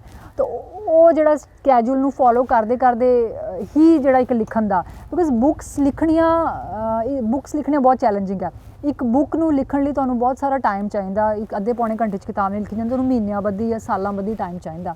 ਸੋ ਹੁਣ ਮੈਂ ਜਿਵੇਂ ਤੁਹਾਨੂੰ ਗੱਲ ਕਰ ਸੀ ਇੱਕ ਨੋਨ ਫਿਕਸ਼ਨ ਬੁੱਕ 'ਤੇ ਕੰਮ ਕਰ ਰਹੀ ਜਿਹਦੇ ਵਿੱਚ ਮੇਰੀ ਬਹੁਤ ਜ਼ਿਆਦਾ ਐਨਰਜੀ ਉੱਧਰ ਜਾ ਰਹੀ ਹੈ। ਅਤੇ ਜਦੋਂ ਤੁਹਾਡਾ ਮਾਈਂਡਸੈਟ ਇੱਧਰ ਨੂੰ ਬਣ ਜਾਂਦਾ ਨਾ ਕਿ ਇਹ ਤਾਂ ਤੁਸੀਂ ਨਾ ਹੋਰ ਕੋਈ ਗੱਲ ਸੋਚਦੇ ਵੀ ਨਹੀਂ ਆ, ਮਤਲਬ ਹੋਰ ਕੋਈ ਗੱਲ ਦਿਮਾਗ ਦੇ ਵਿੱਚ ਵੀ ਨਹੀਂ ਆਉਂਦੀ, ਤੁਹਾਨੂੰ ਲੱਗਦਾ ਕਿ ਨਹੀਂ ਮੇਰਾ ਇਹ ਏਮ ਹੈਗਾ, ਮੈਂ ਇੱਧਰ ਹੀ ਜਾਣਾ ਅਤੇ ਮੈਂ ਇਹੀ ਕਰਨਾ, ਤਾਂ ਬਾਕੀ ਚੀਜ਼ਾਂ ਜਿਵੇਂ ਦਿਖਣੀਆਂ ਹੀ ਬੰਦ ਹੋ ਜਾਂਦੀਆਂ। ਸੋ ਆਈ ਥਿੰਕ ਇਹ ਬਹੁਤ ਵੱਡਾ ਫੈਕਟਰ ਸੀ ਕਿ ਮੈਨੂੰ ਬਾਕੀ ਚੀਜ਼ਾਂ ਦਿਖਣੀਆਂ ਬੰਦ ਹੋ ਗਈਆਂ। ਮੈਨੂੰ ਸਿਰਫ ਇਹ ਦਿਖਦਾ ਸੀਗਾ ਕਿ ਮੈਂ ਰਾਈਟਰ ਹਾਂ, ਆਥਰ ਹਾਂ, ਮੈਂ ਬੁੱਕ ਲਿਖਣੀ ਆ ਅਤੇ ਜੋ ਮਰਜ਼ੀ ਹੋ ਜਾਏ ਮੈਂ ਇਹ ਕਰਨਾ ਹੀ ਕਰਨਾ। So this thing help me, that's why ਕਿ ਮੈਂ 3 ਬੁੱਕਸ ਤਾਂ ਹੀ ਲਿਖ ਪਾਈ ਬਿਕੋਜ਼ ਕਿ ਇੱਕ ਜੋ ਰਸਤਾ ਚੁਣ ਲਿਆ ਕਿ ਹੁਣ ਮੈਂ ਲਿਖਣਾ ਨਹੀਂ ਛੱਡਣਾ, ਤਾਂ ਉਹ ਮੈਂ ਉਸੇ ਰਸਤੇ 'ਤੇ ਹਾਲੇ ਵੀ ਚੱਲੀ ਹੋਈ ਹਾਂ ਕਿ ਹੋਰ ਜੋ ਮਰਜ਼ੀ ਹੋ ਜਾਏ ਬਾਕੀ ਚੀਜ਼ਾਂ ਛੁੱਟ ਜਾਣ, ਪਰ ਇੱਕ ਜੌਬ ਹੈ, ਲਿਖਣਾ ਹੈ ਤਾਂ ਡੈਫੀਨੇਟਲੀ ਮੇਰੀ ਡਾਟਰ ਹੈ। ਮੈਨੂੰ ਲੱਗਦਾ ਹੈ ਕਿ ਇਸੇ ਸਪੀਡ ਨਾਲ ਚੱਲਦੇ ਰਹੇ ਤਾਂ 50-60 ਕਿਤਾਬਾਂ ਤਾਂ ਲਿਖ ਹੀ ਜਾਓਗੇ। ਉਹ ਤਾਂ ਚਲੋ ਮੈਨੂੰ ਪਤਾ ਨਹੀਂ, ਪਰ ਡੈਫੀਨੇਟਲੀ ਇਹਦੇ ਨਾਲ ਇੱਕ ਪੋਜ਼ੀਟਿਵਿਟੀ ਰੁਪਿੰਦਰ ਇੱਕ ਪੋਜ਼ੀਟਿਵਿਟੀ ਆਈ ਹੈ ਲਾਈਫ ਦੇ ਵਿੱਚ ਮੇਰੇ ਬਹੁਤ ਜ਼ਿਆਦਾ, ਅਤੇ ਜਿਹਨੂੰ ਮੈਂ ਖੁਦ ਐਪਰੀਸ਼ੀਏਟ ਕਰਦੀ ਹਾਂ ਇਸ ਚੇਂਜ ਨੂੰ ਆਪਣੇ ਆਪ 'ਚ ਕਿ ਨੈਗੇਟਿਵ ਥਿੰਕਿੰਗ, ਹਮੇਸ਼ਾ ਨੈਗੇਟਿਵ ਐਸਪੈਕਟਸ ਬਾਰੇ ਸੋਚਣਾ, ਉਹਨਾਂ ਨੂੰ ਦੇਖਣਾ, ਇਹ ਚੀਜ਼ ਬਹੁਤ ਜ਼ਿਆਦਾ ਘੱਟ ਗਈ ਹੈ। ਸੋ ਮੈਨੂੰ ਇਹ ਲੱਗਦਾ ਕਿ ਇਹ ਸਾਰਾ ਕੁਛ ਰਾਈਟਿੰਗ ਕਰਕੇ ਹੋਇਆ। ਸੋ ਇਸ ਲਈ ਵੀ ਮੈਂ ਛੱਡਣਾ ਨਹੀਂ ਚਾਹੁੰਦੀ ਕਿ ਇੰਨੀ ਜਿਹੜੀ ਪੋਜ਼ੀਟਿਵਿਟੀ ਆਈ ਹੈ ਲਾਈਫ 'ਚ ਬਿਕੋਜ਼ ਆਫ ਬੁੱਕਸ ਆਈ ਹੈ, ਬਿਕੋਜ਼ ਆਫ ਰਾਈਟਿੰਗ ਆਈ ਹੈ, ਅਤੇ ਇਸ ਚੀਜ਼ ਨੂੰ ਕੰਟੀਨਿਊ ਕੀਤਾ ਜਾਏ। ਆਪਾਂ ਜਦੋਂ ਵੀ ਔਰਤਾਂ ਬਾਰੇ ਖਾਸ ਕਰਕੇ ਗੱਲ ਕਰਦੇ ਹਾਂ ਨਾ, ਤਾਂ ਔਰਤਾਂ ਜਿੰਨੀਆਂ ਮਰਜ਼ੀ ਪੜ੍ਹੀਆਂ ਲਿਖੀਆਂ ਹੋਣ ਹੈ ਨਾ, ਜ਼ਿੰਦਗੀ 'ਚ ਤੁਹਾਡੀਆਂ ਜਿੰਨੀਆਂ ਮਰਜ਼ੀ ਪ੍ਰਾਪਤੀਆਂ ਹੋਣ, ਕਿਤੇ ਨਾ ਕਿਤੇ ਸਭ ਤੋਂ ਪਹਿਲਾਂ ਉਹਨੂੰ ਕੁੜੀ ਜਾਂ ਫਿਰ ਨੂੰਹ ਜਾਂ ਫਿਰ ਮਾਂ ਇਸ ਚੀਜ਼ ਲਈ ਪਹਿਲਾਂ ਦੇਖਿਆ ਜਾਂਦਾ ਹੈ ਕਿ ਹਾਂ ਤੇਰਾ ਸ਼ੌਂਕ ਬਾਅਦ 'ਚੋਂ ਆ, ਪਹਿਲਾਂ ਤੂੰ ਇੱਕ ਬੱਚੇ ਦੀ ਮਾਂ ਹੈ, ਤੇਰਾ ਸ਼ੌਂਕ ਬਾਅਦ 'ਚੋਂ ਆ, ਪਹਿਲਾਂ ਤੂੰ ਇੱਕ ਫੈਮਿਲੀ ਦੀ ਨੂੰਹ ਆ, ਉਹਨਾਂ ਦੀਆਂ ਰਿਕੁਆਇਰਮੈਂਟਸ ਨੇ ਜਿਹੜੀਆਂ ਉਹਨਾਂ ਨੂੰ ਪੂਰਾ ਕਰਦੀ ਹੋਣੀ ਚਾਹੀਦੀ ਹੈ ਨਾ। ਮੈਂ ਸੁਣਿਆ ਵੀ ਤੁਹਾਨੂੰ ਖਾਣਾ ਨਹੀਂ ਬਣਾਉਣਾ ਆਉਂਦਾ ਹੈ ਨਾ। ਨਹੀਂ, ਹੁਣ ਮੈਂ ਕੁਝ ਅੱਗੇ ਨਾਲੋਂ ਬੈਟਰ ਬਣਾ ਲੈਂਦੀ ਹਾਂ। ਜਦੋਂ ਮੇਰੀ ਮੈਰਿਜ ਹੋਈ ਉਦੋਂ ਤਾਂ ਮੈਨੂੰ ਬਿਲਕੁਲ ਨਹੀਂ ਸੀ ਆਉਂਦਾ, ਮੈਨੂੰ ਆਟਾ ਤੱਕ ਨਹੀਂ ਗੁੰਨਣਾ ਆਉਂਦਾ ਸੀਗਾ। ਸੋ ਉਹ ਮੇਰੇ ਲਈ ਬੜਾ ਐਂਬੈਰਸਿੰਗ ਟਾਈਮ ਸੀ, ਤਾਂ ਹੁਣ ਮੈਂ ਸਿੱਖ ਗਈ ਹਾਂ। ਹੁਣ ਕਦੀ ਇਹ ਨਹੀਂ ਹੁੰਦਾ ਵੀ ਘਰ ਦੇ ਕਹਿੰਦੇ ਨੇ ਵੀ ਛੱਡ ਕਿਤਾਬਾਂ, ਹੁਣ ਛੱਡ ਲਿਖਣਾ, ਕਦੀ ਕੁਝ ਚੰਗਾ ਜਿਹਾ ਸਵਾਦ ਜਿਹਾ ਬਣਾ ਕੇ ਵੀ ਖਿਲਾ ਦੇ, ਇਹ ਵੀ ਇੱਕ ਘਰ ਦੀ ਜ਼ਰੂਰਤ ਹੈ। ਦੇਖੋ ਮੇਰੀ ਫੈਮਿਲੀ ਨੂੰ ਹੁਣ ਇਸ ਟਾਈਮ ਤੱਕ ਉਹਨਾਂ ਨੇ ਐਕਸੈਪਟ ਕਰ ਲਿਆ ਕਿ ਇਹਨੇ ਤਾਂ ਲਿਖਣਾ ਹੀ ਹੈ, ਇਹਨੇ ਨਹੀਂ ਕਿਚਨ ਦਾ ਕੰਮ ਕਰਨਾ। ਸੋ ਮੇਰੇ 'ਤੇ ਇੱਦਾਂ ਦੀ ਕੋਈ ਰਿਸਪੋਂਸੀਬਿਲਿਟੀਜ਼ ਜਾਂ thanks to my in-laws and my husband ਕਿ ਮੇਰੇ 'ਤੇ ਇਹੋ ਜਿਹੀਆਂ ਕੋਈ ਰਿਸਪੋਂਸੀਬਿਲਿਟੀਜ਼ ਜਾਂ ਈਵਨ ਮੈਨੂੰ ਕਿਹਾ ਵੀ ਨਹੀਂ ਜਾਂਦਾ, ਕਿਉਂਕਿ ਉਹਨਾਂ ਨੂੰ ਪਤਾ ਕਿ ਇਹਨੂੰ ਇਹ ਕੁਕਿੰਗ ਚੰਗੀ ਨਹੀਂ ਕਰਨੀ, ਜੇ ਬਣਾਓਗੇ ਵੀ ਤਾਂ ਸਵਾਦ ਨਹੀਂ ਬਣਾਓਗੇ ਤਾਂ ਨਾ ਹੀ ਕਹੋ। ਸੋ ਇਹ ਚੀਜ਼ ਨੂੰ ਉਹਨਾਂ ਨੇ ਐਕਸੈਪਟ ਕਰ ਲਿਆ ਅਤੇ ਮੈਂ ਵੀ ਖੁਸ਼ ਹਾਂ ਇਸ ਚੀਜ਼ ਦੇ ਨਾਲ। ਅਤੇ ਕੁਕਿੰਗ ਡੈਫੀਨੇਟਲੀ ਅੱਗੇ ਨਾਲੋਂ ਇੰਪਰੂਵ ਕੀਤੀ, ਪਰ ਜੇ ਕਹੋ ਕਿ ਬਹੁਤ ਵਧੀਆ ਕੁੱਕ ਬਣ ਗਈ ਤਾਂ ਨਹੀਂ, ਉਹ ਤਾਂ ਮੈਨੂੰ ਲੱਗਦਾ ਪੋਸੀਬਲ ਨਹੀਂ ਹੋਣਾ, ਕਿਉਂਕਿ ਮੈਨੂੰ ਲੱਗਦਾ ਕਿ ਜੇ ਤੁਸੀਂ ਉਹੀ ਟਾਈਮ ਤੁਸੀਂ ਕਿਚਨ 'ਚ ਸਪੈਂਡ ਕਰਦੇ ਤੁਸੀਂ ਲਿਖੋਗੇ ਕਦੋਂ, ਤੁਸੀਂ ਪੜ੍ਹੋਗੇ ਕਦੋਂ। ਸੋ ਟਾਈਮ ਤਾਂ ਤੁਹਾਡੇ ਕੋਲ ਲਿਮਿਟਿਡ ਹੀ ਹੈ ਨਾ। ਸੋ ਡੈਫੀਨੇਟਲੀ ਟਾਈਮ ਮੈਨੇਜਮੈਂਟ ਕਿਤੇ ਨਾ ਕਿਤੇ ਕਰਨੀ ਪੈਂਦੀ ਹੈ, ਅਤੇ ਇਸ ਚੀਜ਼ 'ਚ ਮੈਂ ਲੈਕ ਕਰਦੀ ਹਾਂ, ਐਕਸੈਪਟ ਦੈਟ। ਤੁਸੀਂ ਖੁਸ਼ਕਿਸਮਤ ਹੋ ਕਿਉਂਕਿ ਇਹ ਵੀ ਬਹੁਤ ਘੱਟ ਪਰਿਵਾਰ ਹੁੰਦੇ ਨੇ ਜਿਹੜੇ ਇਹਨਾਂ ਚੀਜ਼ਾਂ ਨੂੰ ਸਮਝਦੇ ਨੇ, ਹੈ ਨਾ। ਪਿੱਛੇ ਜੇ ਅਸੀਂ ਸੁਖਵਿੰਦਰ ਅੰਮ੍ਰਿਤ ਉਹਨਾਂ ਨੂੰ ਮਿਲੇ ਤਾਂ ਉਹਨਾਂ ਦਾ ਕਹਿਣਾ ਸੀ ਕਿ ਕਦੀ ਉਹ ਵੇਲਾ ਹੁੰਦਾ ਸੀ ਜਦੋਂ ਮੈਂ ਲਿਖਦੀ ਸੀ, ਮੇਰੇ ਘਰ ਵਾਲੇ ਮੇਰੀਆਂ ਕਿਤਾਬਾਂ ਪਾੜ ਦਿੰਦੇ ਸੀ, ਕਾਪੀਆਂ ਪਾੜ ਦਿੰਦੇ ਹੁੰਦੇ ਸੀ, ਹੈ ਨਾ। ਅਤੇ ਅੱਜ ਉਹੀ ਪਰਿਵਾਰ ਜਦੋਂ ਉਹਨਾਂ ਨੇ ਖੁਦ ਨੂੰ ਸਾਬਿਤ ਕੀਤਾ ਹੈ ਕਿ ਉਹ ਪੰਜਾਬ ਦੇ ਇੱਕ ਮੰਨੇ ਪ੍ਰਮੰਨੇ ਲੇਖਕ ਨੇ ਜਿਨ੍ਹਾਂ ਨੂੰ ਅੱਜ ਹਰ ਕੁੜੀ ਪੜ੍ਹਨਾ ਚਾਹੁੰਦੀ ਹੈ ਨਾ, ਅਤੇ ਉਹੀ ਪਰਿਵਾਰ ਉਹਨਾਂ ਨੂੰ ਪੁੱਛਦਾ ਹੁੰਦਾ ਵੀ ਸੁਖਵਿੰਦਰ ਤੇਰੀ ਅਗਲੀ ਕਿਤਾਬ ਕਦੋਂ ਆਉਣੀ ਹੈ ਨਾ। ਤੁਸੀਂ ਬਹੁਤ ਥੋੜ੍ਹੇ ਸਮੇਂ 'ਚ ਖੁਦ ਨੂੰ ਸਾਬਿਤ ਕੀਤਾ, ਤਾਂ ਇਹ ਮਾਣ ਹੋਣਾ ਜਿਹੜੀ ਬਹੁਤ ਵਧੀਆ ਗੱਲ ਹੈ ਕਿ ਪਰਿਵਾਰ ਇਸ ਕਦਰ ਮਾਣ ਕਰਦਾ ਹੈ। ਹੁਣ ਅਗਲੇ ਟਾਈਮ ਦੇ ਵਿੱਚ ਕਿਹੜੀ ਕਿਤਾਬ ਲਿਖ ਰਹੇ ਹੋ ਜਿਹਦੇ 'ਤੇ ਇੰਨੀ ਜ਼ਿਆਦਾ ਮਿਹਨਤ ਤੁਸੀਂ ਕਰ ਰਹੇ ਹੋ, ਅਤੇ ਕਦੋਂ ਤੱਕ ਸਾਨੂੰ ਉਹ ਕਿਤਾਬ ਪੜ੍ਹਨ ਨੂੰ ਮਿਲ ਸਕਦੀ ਆ? ਦੇਖੋ ਮੇਰੀ ਇੱਕ ਬੁੱਕ ਨਾਵਲ ਹੈ ਜਿਹੜਾ ਇਟ ਇਜ਼ ਫਿਕਸ਼ਨ, ਉਹ ਅਗਲੇ ਸਾਲ ਆਏਗਾ। ਤੇ ਪਬਲਿਸ਼ਰਸ ਦੇ ਨਾਲ ਉਹਦਾ ਕੰਟਰੈਕਟ ਸਾਈਨ ਹੋ ਗਿਆ, ਉਹ ਅਗਲੇ ਸਾਲ ਆਏਗਾ। ਤੇ ਜਿਹੜੀ ਮੇਰੀ ਨਾਨ ਫਿਕਸ਼ਨ ਬੁੱਕ ਹੈ, ਇਹਦੇ ਬਾਰੇ ਮੈਂ ਥੋੜ੍ਹਾ ਜਿਹਾ ਤੁਹਾਨੂੰ ਦੱਸਣਾ ਚਾਹੂੰਗੀ ਕਿ ਇਹ ਹਿਸਟਰੀ ਦੇ ਨਾਲ ਰਿਲੇਟਡ ਹੈ, ਬਿਕੋਜ਼ ਮੈਂ ਹਾਲੇ ਤੱਕ ਨਾਨ ਫਿਕਸ਼ਨ ਕੁਛ ਨਹੀਂ ਲਿਖਿਆ। ਮਿਡਲਸ ਡੈਫੀਨੇਟਲੀ ਨਾਨ ਫਿਕਸ਼ਨ ਹੁੰਦੇ ਆ, ਬਟ ਉਹ that is part of my life. ਤੇ ਆਪਣੀ ਲਾਈਫ ਦੇ ਬਾਰੇ ਲਿਖਣਾ ਕੋਈ ਬਹੁਤਾ ਮੁਸ਼ਕਿਲ ਨਹੀਂ ਹੁੰਦਾ ਜਦੋਂ ਤੁਸੀਂ ਤੁਹਾਡੇ ਕੋਲ ਪ੍ਰੋਪਰ ਵਰਡਸ ਹੋਣ। ਪਰ ਇਹ ਜਿਹੜੀ 5ਵੀਂ ਬੁੱਕ ਹੈ ਜਿਹਦੇ 'ਤੇ ਮੈਂ ਕੰਮ ਕਰ ਰਹੀ ਹਾਂ, ਇਹ ਪੰਜਾਬ ਦੀ ਹਿਸਟਰੀ, ਇੰਡੀਅਨ ਹਿਸਟਰੀ ਦੇ ਨਾਲ ਰਿਲੇਟਡ ਹੈ। ਤੇ ਡੈਫੀਨੇਟਲੀ ਕੁਛ ਇੱਦਾਂ ਦੀਆਂ ਨਾਨ ਫਿਕਸ਼ਨ ਦੇ ਵਿੱਚ ਤੁਸੀਂ ਉਹਨੂੰ ਬਹੁਤ ਜ਼ਿਆਦਾ ਚੇਂਜ ਨਹੀਂ ਕਰ ਸਕਦੇ। ਜੋ ਐਕਚੁਅਲ ਹਿਸਟਰੀ ਦੇ ਵਿੱਚ ਹੋਇਆ ਹੈ ਤੁਸੀਂ ਉਹਨੂੰ ਉਹਦੇ 'ਚ ਕੋਈ ਮੋਡੀਫਿਕੇਸ਼ਨਸ ਨਹੀਂ ਲਿਆ ਸਕਦੇ। ਤਾਂ ਐਕਚੁਅਲੀ ਤੁਹਾਨੂੰ ਪੜ੍ਹਨਾ ਪੈਂਦਾ। ਸੋ ਮੇਰਾ ਬਹੁਤ ਸਾਰਾ ਟਾਈਮ ਅੱਜ ਕੱਲ੍ਹ ਹਿਸਟਰੀ ਨੂੰ ਪੜ੍ਹਨ 'ਤੇ ਜਾ ਰਿਹਾ। ਤੇ ਲੈਟਸ ਸੀ ਕਿ ਕਿੰਨੇ ਕੁ ਟਾਈਮ ਤੱਕ ਬੁੱਕ ਆਉਂਦੀ ਹੈ ਕਿ ਮੈਂ ਉਹਨੂੰ ਕਾਫੀ ਜ਼ਿਆਦਾ ਟਾਈਮ ਦੇ ਕੇ ਤੇ ਵਧੀਆ ਲੈਂਗੁਏਜ ਦੇ ਵਿੱਚ ਲਿਖਣਾ ਚਾਹੁੰਦੀ ਹਾਂ। ਸੋ ਮੇਬੀ ਇਨ ਈਅਰ ਔਰ ਸੋ। ਹੁਣ ਇਸ ਸਮੇਂ ਤੁਸੀਂ ਆਪਣੀ ਜੌਬ ਤੋਂ ਸੈਟੀਸਫਾਈ ਹੋ ਨਾ, ਲਾਈਫ ਨੂੰ ਲੈ ਕੇ, ਉਹ ਤੁਹਾਡੇ ਚਿਹਰੇ 'ਤੇ ਵੀ ਦਿਖਦਾ ਹੈ, ਜੋ ਜਿੰਨੀ ਪੋਜ਼ਿਟਿਵਿਟੀ ਤੁਸੀਂ ਫੀਲ ਕਰਦੇ ਹੋ, ਹੈ ਨਾ। ਮੈਂ ਤਾਂ ਚਾਹੁੰਦੀ ਹਾਂ ਸਗੋਂ ਦੂਰ ਰਹਿ ਕੇ ਸ਼ਾਇਦ ਮੈਨੂੰ ਇੰਨਾ ਨਹੀਂ ਸੀ ਪਤਾ, ਜਦੋਂ ਮੈਂ ਤੁਹਾਡੇ ਕੋਲ ਆਈ ਇੱਥੇ, ਆਪਾਂ ਸ਼ੁਰੂਆਤ ਦੇ ਵਿੱਚ ਬਹਿ ਕੇ ਥੋੜ੍ਹੀ ਜਿਹੀ ਗੱਲ ਕੀਤੀ, ਮਤਲਬ ਇੰਨੀ ਏਜ ਦੇ ਵਿੱਚ ਵੀ ਇੰਨੇ ਸੋਹਣੇ ਦਿਖਣਾ, ਆਪਣਾ ਇੰਨਾ ਧਿਆਨ ਰੱਖਣਾ, ਹੈ ਨਾ। ਜ਼ਰੂਰੀ ਨਹੀਂ ਕਿ ਅਸੀਂ ਸਿਰਫ ਮੈਂਟਲ ਹੈਲਥ 'ਤੇ ਕੰਮ ਕਰ ਰਹੇ ਹਾਂ, ਅਸੀਂ ਆਪਣੇ ਫਿਜ਼ਿਕਸ 'ਤੇ ਵੀ ਕੰਮ ਕਰ ਰਹੇ ਹਾਂ, ਅਸੀਂ ਆਪਣੀ ਬਾਡੀ ਦੀ ਹੈਲਥ ਨੂੰ ਵੀ ਓਨਾ ਹੀ ਜ਼ਰੂਰੀ ਸਮਝ ਰਹੇ ਹਾਂ। ਔਰਤਾਂ ਲਈ ਕੀ ਟਿਪਸ ਦੇਣਾ ਚਾਹੋਗੇ, ਮਤਲਬ ਜਿਹੜੀਆਂ, ਜਿਵੇਂ ਮੈਨੂੰ ਲੱਗਿਆ ਕਿ ਮੈਂ ਆ ਕੇ ਤੁਹਾਨੂੰ ਕਿਹਾ ਕਿ ਰਾਣਾ ਮੈਂ ਤੁਹਾਡੇ ਤੋਂ ਬਹੁਤ ਇੰਸਪਾਇਰ ਹੋਈ, ਹੈ ਨਾ, ਤਾਂ ਹੋਰ ਕੁੜੀਆਂ ਨੂੰ ਮੋਟੀਵੇਟ ਕਰਨ ਲਈ, ਕਿਉਂਕਿ ਅਸੀਂ ਕੁੜੀਆਂ ਬਹੁਤ ਛੇਤੀ ਦਿਲ ਛੱਡ ਜਾਂਦੇ ਹਾਂ, ਖਾਸ ਕਰਕੇ ਵਿਆਹ ਤੋਂ ਬਾਅਦ ਤਾਂ ਸਾਨੂੰ ਇਹ ਲੱਗਦਾ ਹੁੰਦਾ ਕਿ ਔਰਤ ਹੋਣਾ ਸਿਰਫ ਇੱਕ ਜ਼ਿੰਮੇਵਾਰੀਆਂ ਨਿਭਾਉਣ ਦਾ ਕੰਮ ਹੈ ਨਾ, ਪਰ ਆਪਣੇ ਆਪ ਲਈ ਜੀਣਾ ਵੀ ਬਹੁਤ ਜ਼ਰੂਰੀ ਹੁੰਦਾ, ਬਹੁਤ ਜ਼ਰੂਰੀ ਹੈ। ਤੇ ਉਹਦੇ ਲਈ ਦੂਜਿਆਂ ਨੂੰ ਇੰਸਪਾਇਰ ਕਰਨ ਲਈ ਕੀ ਕਹਿਣਾ? ਦੇਖੋ, ਤੁਸੀਂ ਗੱਲ ਕੀਤੀ ਫਿਜ਼ੀਕਲ ਫਿਟਨੈਸ ਦੀ, ਹੈ ਨਾ। ਸੋ ਉਸ ਦੇ ਲਈ ਡੈਫੀਨੇਟਲੀ ਮੈਂ ਆਪਣੀ ਹੈਲਥ ਦਾ ਧਿਆਨ ਰੱਖਦੀ ਹਾਂ। ਸਭ ਤੋਂ ਪਹਿਲਾਂ ਤਾਂ ਮੈਂ ਆਪਣੀ ਡਾਇਟ ਮੋਨੀਟਰ ਕਰਦੀ ਹਾਂ। ਮੈਂ ਧਿਆਨ ਰੱਖਦੀ ਹਾਂ ਕਿ ਮੈਂ ਬਾਹਰਲਾ ਖਾਣਾ, ਮਤਲਬ ਬਿਲਕੁਲ, ਹੁਣ ਤਾਂ ਮੈਂ ਬਿਲਕੁਲ ਐਕਚੁਅਲੀ ਮੈਂ ਬਿਲਕੁਲ ਨਹੀਂ ਖਾਂਦੀ ਬਾਹਰਲਾ ਖਾਣਾ। ਮੈਂ ਆਈ ਈਟ ਹੈਲਦੀ।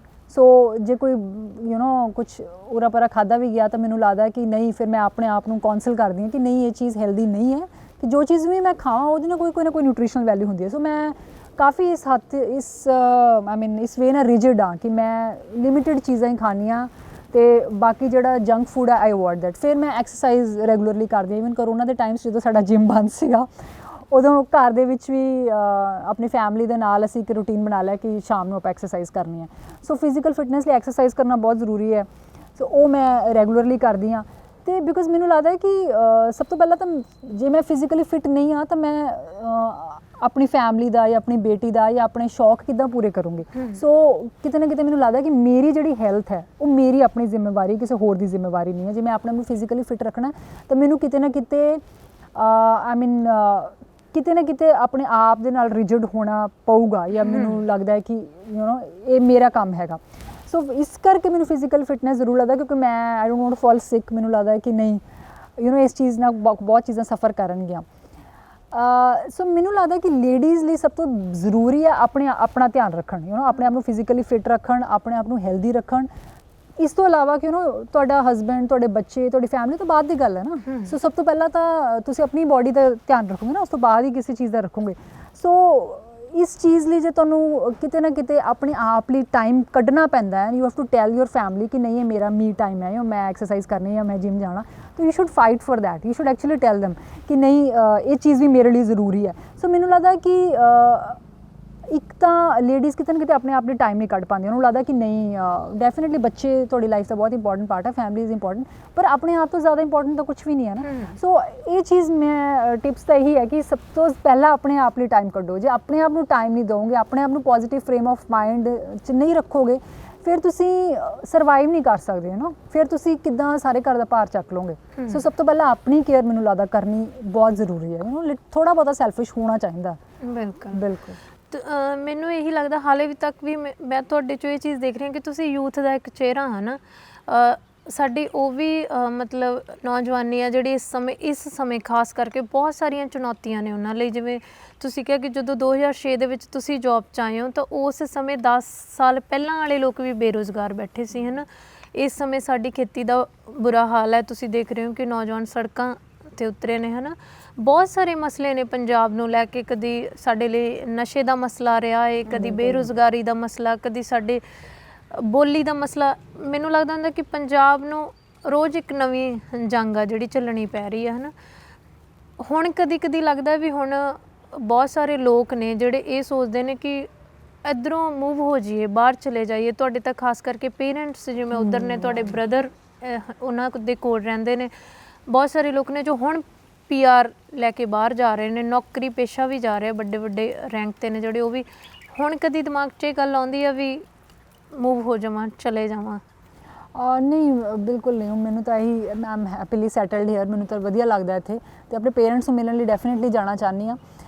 ਪਰ ਅਦਰਵਾਈਜ਼ ਮੈਨੂੰ ਲੱਗਦਾ ਹੈ ਕਿ ਜਿਹੜੀ ਤੁਸੀਂ ਗੱਲ ਕੀਤੀ ਕਿ ਚੁਣੌਤੀਆਂ ਦੇਖੋ ਹਰ ਮਤਲਬ ਲਾਈਫ ਦੇ ਹਰ ਸਟੇਜ 'ਤੇ ਹੁੰਦੀਆਂ ਨੇ, ਅਤੇ ਸਾਡੇ ਲਈ ਵੀ ਉਸ ਟਾਈਮ 'ਤੇ ਜੇ ਮੈਂ ਕਹਾਂ ਚਲੋ ਮੇਰੀ ਮਾਨਸਿਕ ਸਥਿਤੀ ਕੁਛ ਹੋਰ ਸੀ, ਬਾਕੀ ਲੋਕਾਂ ਲਈ ਜੋਬ ਦਾ ਮਿਲਣਾ ਇੱਕ ਚੁਣੌਤੀ ਸੀ। And I consider myself lucky ਕਿ ਮੇਰੇ ਕੋਲ ਇੱਕ ਜੋਬ ਹੈ, ਬਿਕੋਜ਼ ਇੱਕ ਜੋਬ ਦਾ ਹੋਣਾ ਹੀ ਤੁਹਾਡੀ ਲਾਈਫ 'ਚ ਇਟਸ ਅ ਗੁੱਡ ਪਾਰਟ। ਤੁਸੀਂ ਆਪਣੇ ਪੈਸੇ ਅਰਨ ਕਰ ਰਹੇ ਹੋ, ਤੁਹਾਨੂੰ ਕਿਸੇ ਤੋਂ ਮੰਗਣੇ ਨਹੀਂ ਪੈ ਰਹੇ, ਇਹ ਬਹੁਤ ਵੱਡੀ ਗੱਲ ਹੈ।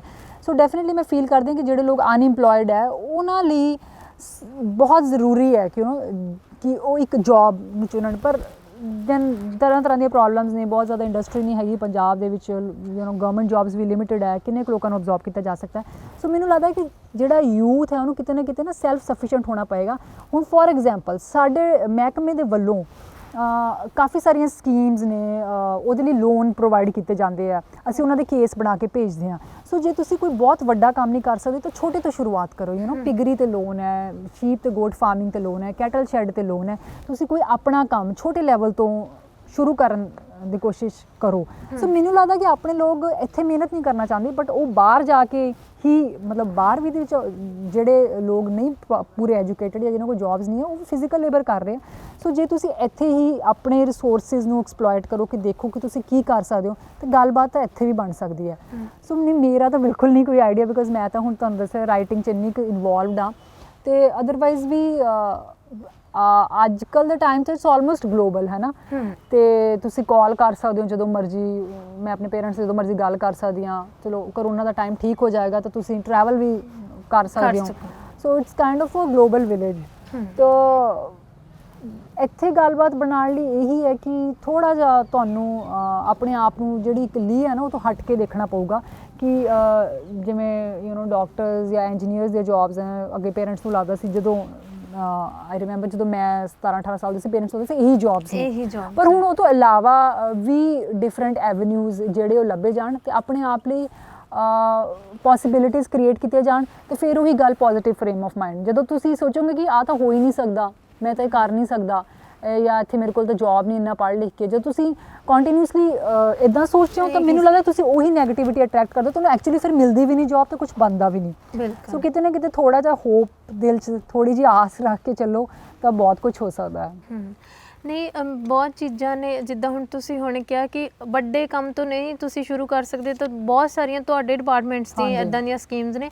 ਮੈਂ ਸਗੋਂ ਚਾਹੁੰਦੀ ਵੀ ਹਾਂ ਕਿ ਹਰ ਕੋਈ ਤੁਹਾਨੂੰ ਸਿਰਫ ਇਸ ਨਜ਼ਰ ਨਾਲ ਨਾ ਦੇਖੇ ਕਿ ਇੱਕ ਕੁੜੀ ਹੈ ਉਹ ਪਸ਼ੂਆਂ ਦੀ ਡਾਕਟਰ ਬਣ ਕੇ ਆਈ, ਵੈਟਰਨਰੀ ਡਾਕਟਰ, ਇੱਕ ਕੁੜੀ ਕਿਵੇਂ ਬਣ ਗਈ ਹੈ ਨਾ। ਇਹੀ ਚੀਜ਼ਾਂ ਤੋਂ ਹੈਰਾਨ ਹੋਣ ਤੋਂ ਪਰੇ ਦੀਆਂ ਵੀ ਗੱਲਾਂ ਨੇ ਕਿ ਅਸੀਂ ਇੰਨੇ ਪੋਜ਼ੀਟਿਵ ਲੋਕਾਂ ਤੋਂ ਫਾਇਦਾ ਕਿਸ ਚੀਜ਼ ਦਾ ਲੈ ਸਕਦੇ ਹਾਂ। ਮੈਂ ਚਾਹੁੰਦੀ ਹਾਂ ਕਿ ਇਹੀ ਚੀਜ਼ਾਂ ਨੂੰ, ਜੋ ਤੁਸੀਂ ਇੱਕ ਇੰਟਰਵਿਊ ਆ ਉਹਨੂੰ ਬਹੁਤ ਜ਼ਿਆਦਾ ਲੋਕ ਸੁਣਦੇ ਹੋਣਗੇ ਜ਼ਰੂਰ, ਪਰ ਇੱਕ ਅਖਬਾਰ ਆ ਜਿਹੜਾ ਉਹ ਬਹੁਤ ਸਾਰੇ ਲੋਕਾਂ ਦੇ ਘਰ ਤੱਕ ਜਾਂਦਾ ਹੈ ਨਾ, ਕਿ ਇਹਨਾਂ ਚੀਜ਼ਾਂ ਨੂੰ ਤੁਸੀਂ, ਇਹਨਾਂ ਸਕੀਮਾਂ ਨੂੰ ਤੁਸੀਂ ਆਰਟੀਕਲ ਦੇ ਤੌਰ 'ਤੇ ਜ਼ਰੂਰ ਲਿਖੋ, ਤਾਂ ਜੋ ਵੱਧ ਤੋਂ ਵੱਧ ਜਿਹੜੀ ਸਾਡੀ ਯੂਥ ਆ ਜਿਹੜੀ ਇੰਨੀ ਜ਼ਿਆਦਾ ਹਰਾਸ਼ ਹੋ ਚੁੱਕੀ ਹੈ ਕਿ ਉਹਨੂੰ ਲੱਗਦਾ ਕਿ ਪੰਜਾਬ ਦੇ ਵਿੱਚ ਕੁਝ ਵੀ ਨਹੀਂ ਬਚਿਆ ਹੋਇਆ ਹੈ ਨਾ, ਕਿ ਉਹ ਲੋਕ ਪੜ੍ਹਨ। ਅਤੇ ਉਸ ਤੋਂ ਵੀ ਵੱਡੀ ਗੱਲ ਹੈ ਕਿ ਜੋਬ ਦੇ ਨਾਲ ਘਰ ਮੇਨਟੇਨ ਕਰਨਾ, ਘਰ ਦੇ ਨਾਲ ਆਪਣੀ ਸ਼ੌਂਕ ਨੂੰ ਵੀ ਹੈ ਨਾ ਜਿਉਂਦਾ ਰੱਖ ਲੈਣਾ, ਅਤੇ ਸ਼ੌਂਕ ਤੋਂ ਵੀ ਵੱਧ ਕੇ ਸਭ ਤੋਂ ਪਹਿਲੀ ਪ੍ਰੈਫਰੈਂਸ ਆਪਣੇ ਆਪ ਨੂੰ ਦੇਣਾ। ਇਹ ਚੀਜ਼ਾਂ ਬਹੁਤ ਸਾਰੇ ਲੋਕਾਂ ਨੂੰ ਇੰਸਪਾਇਰ ਕਰਨਗੀਆਂ। ਅਤੇ ਮੈਂ ਤਾਂ ਚਾਹੁੰਦੀ ਹਾਂ ਕਿ ਤੁਸੀਂ ਮੈਂ ਫਿਰ ਕਹੂੰਗੀ ਕਿ ਮੈਨੂੰ ਇਸ ਗੱਲ ਦੀ ਬਹੁਤ ਮਾਣ ਮਹਿਸੂਸ ਹੋ ਰਿਹਾ। ਹੋ ਸਕਦਾ ਹੋਰ ਲੋਕ ਵੀ ਜੋ ਤੁਹਾਨੂੰ ਦੇਖਣ ਇਹੀ ਗੱਲ ਕਹਿਣਗੇ ਕਿ ਮੇਰੇ ਪਿੰਡ ਦੀ ਧੀ ਹੈ ਨਾ ਇੰਨਾ ਵੱਡਾ ਮਾਣ ਲੈ ਰਹੀ ਹੈ, ਅਤੇ ਮੇਰੇ ਲਈ ਇਸ ਤੋਂ ਵੱਡੀ ਮਾਣ ਵਾਲੀ ਗੱਲ ਨਹੀਂ ਹੋ ਸਕਦੀ। ਮੈਂ ਚਾਹੁੰਦੀ ਹਾਂ ਕਿ ਤੁਸੀਂ ਆਪਣੀ ਫੀਲਡ ਦੇ ਵਿੱਚ ਇਸੇ ਤਰ੍ਹਾਂ ਕਾਰਜਸ਼ੀਲ ਰਹੋ, ਅਤੇ ਜਦੋਂ ਵੀ ਤੁਹਾਡੀ ਨਵੀਂ ਕਿਤਾਬ ਆਇਆ ਕਰੇ ਤਾਂ ਮੈਨੂੰ ਵੀ ਉਸ ਚੀਜ਼ ਦਾ ਬਹੁਤ ਫਖਰ ਮਹਿਸੂਸ ਹੋਵੇ ਤੁਹਾਡੇ ਪੇਰੈਂਟਸ ਨੂੰ। ਬਹੁਤ ਬਹੁਤ ਧੰਨਵਾਦ ਰੁਪਿੰਦਰ। ਸਤਿ ਸ਼੍ਰੀ ਅਕਾਲ। ਸਤਿ ਸ਼੍ਰੀ ਅਕਾਲ।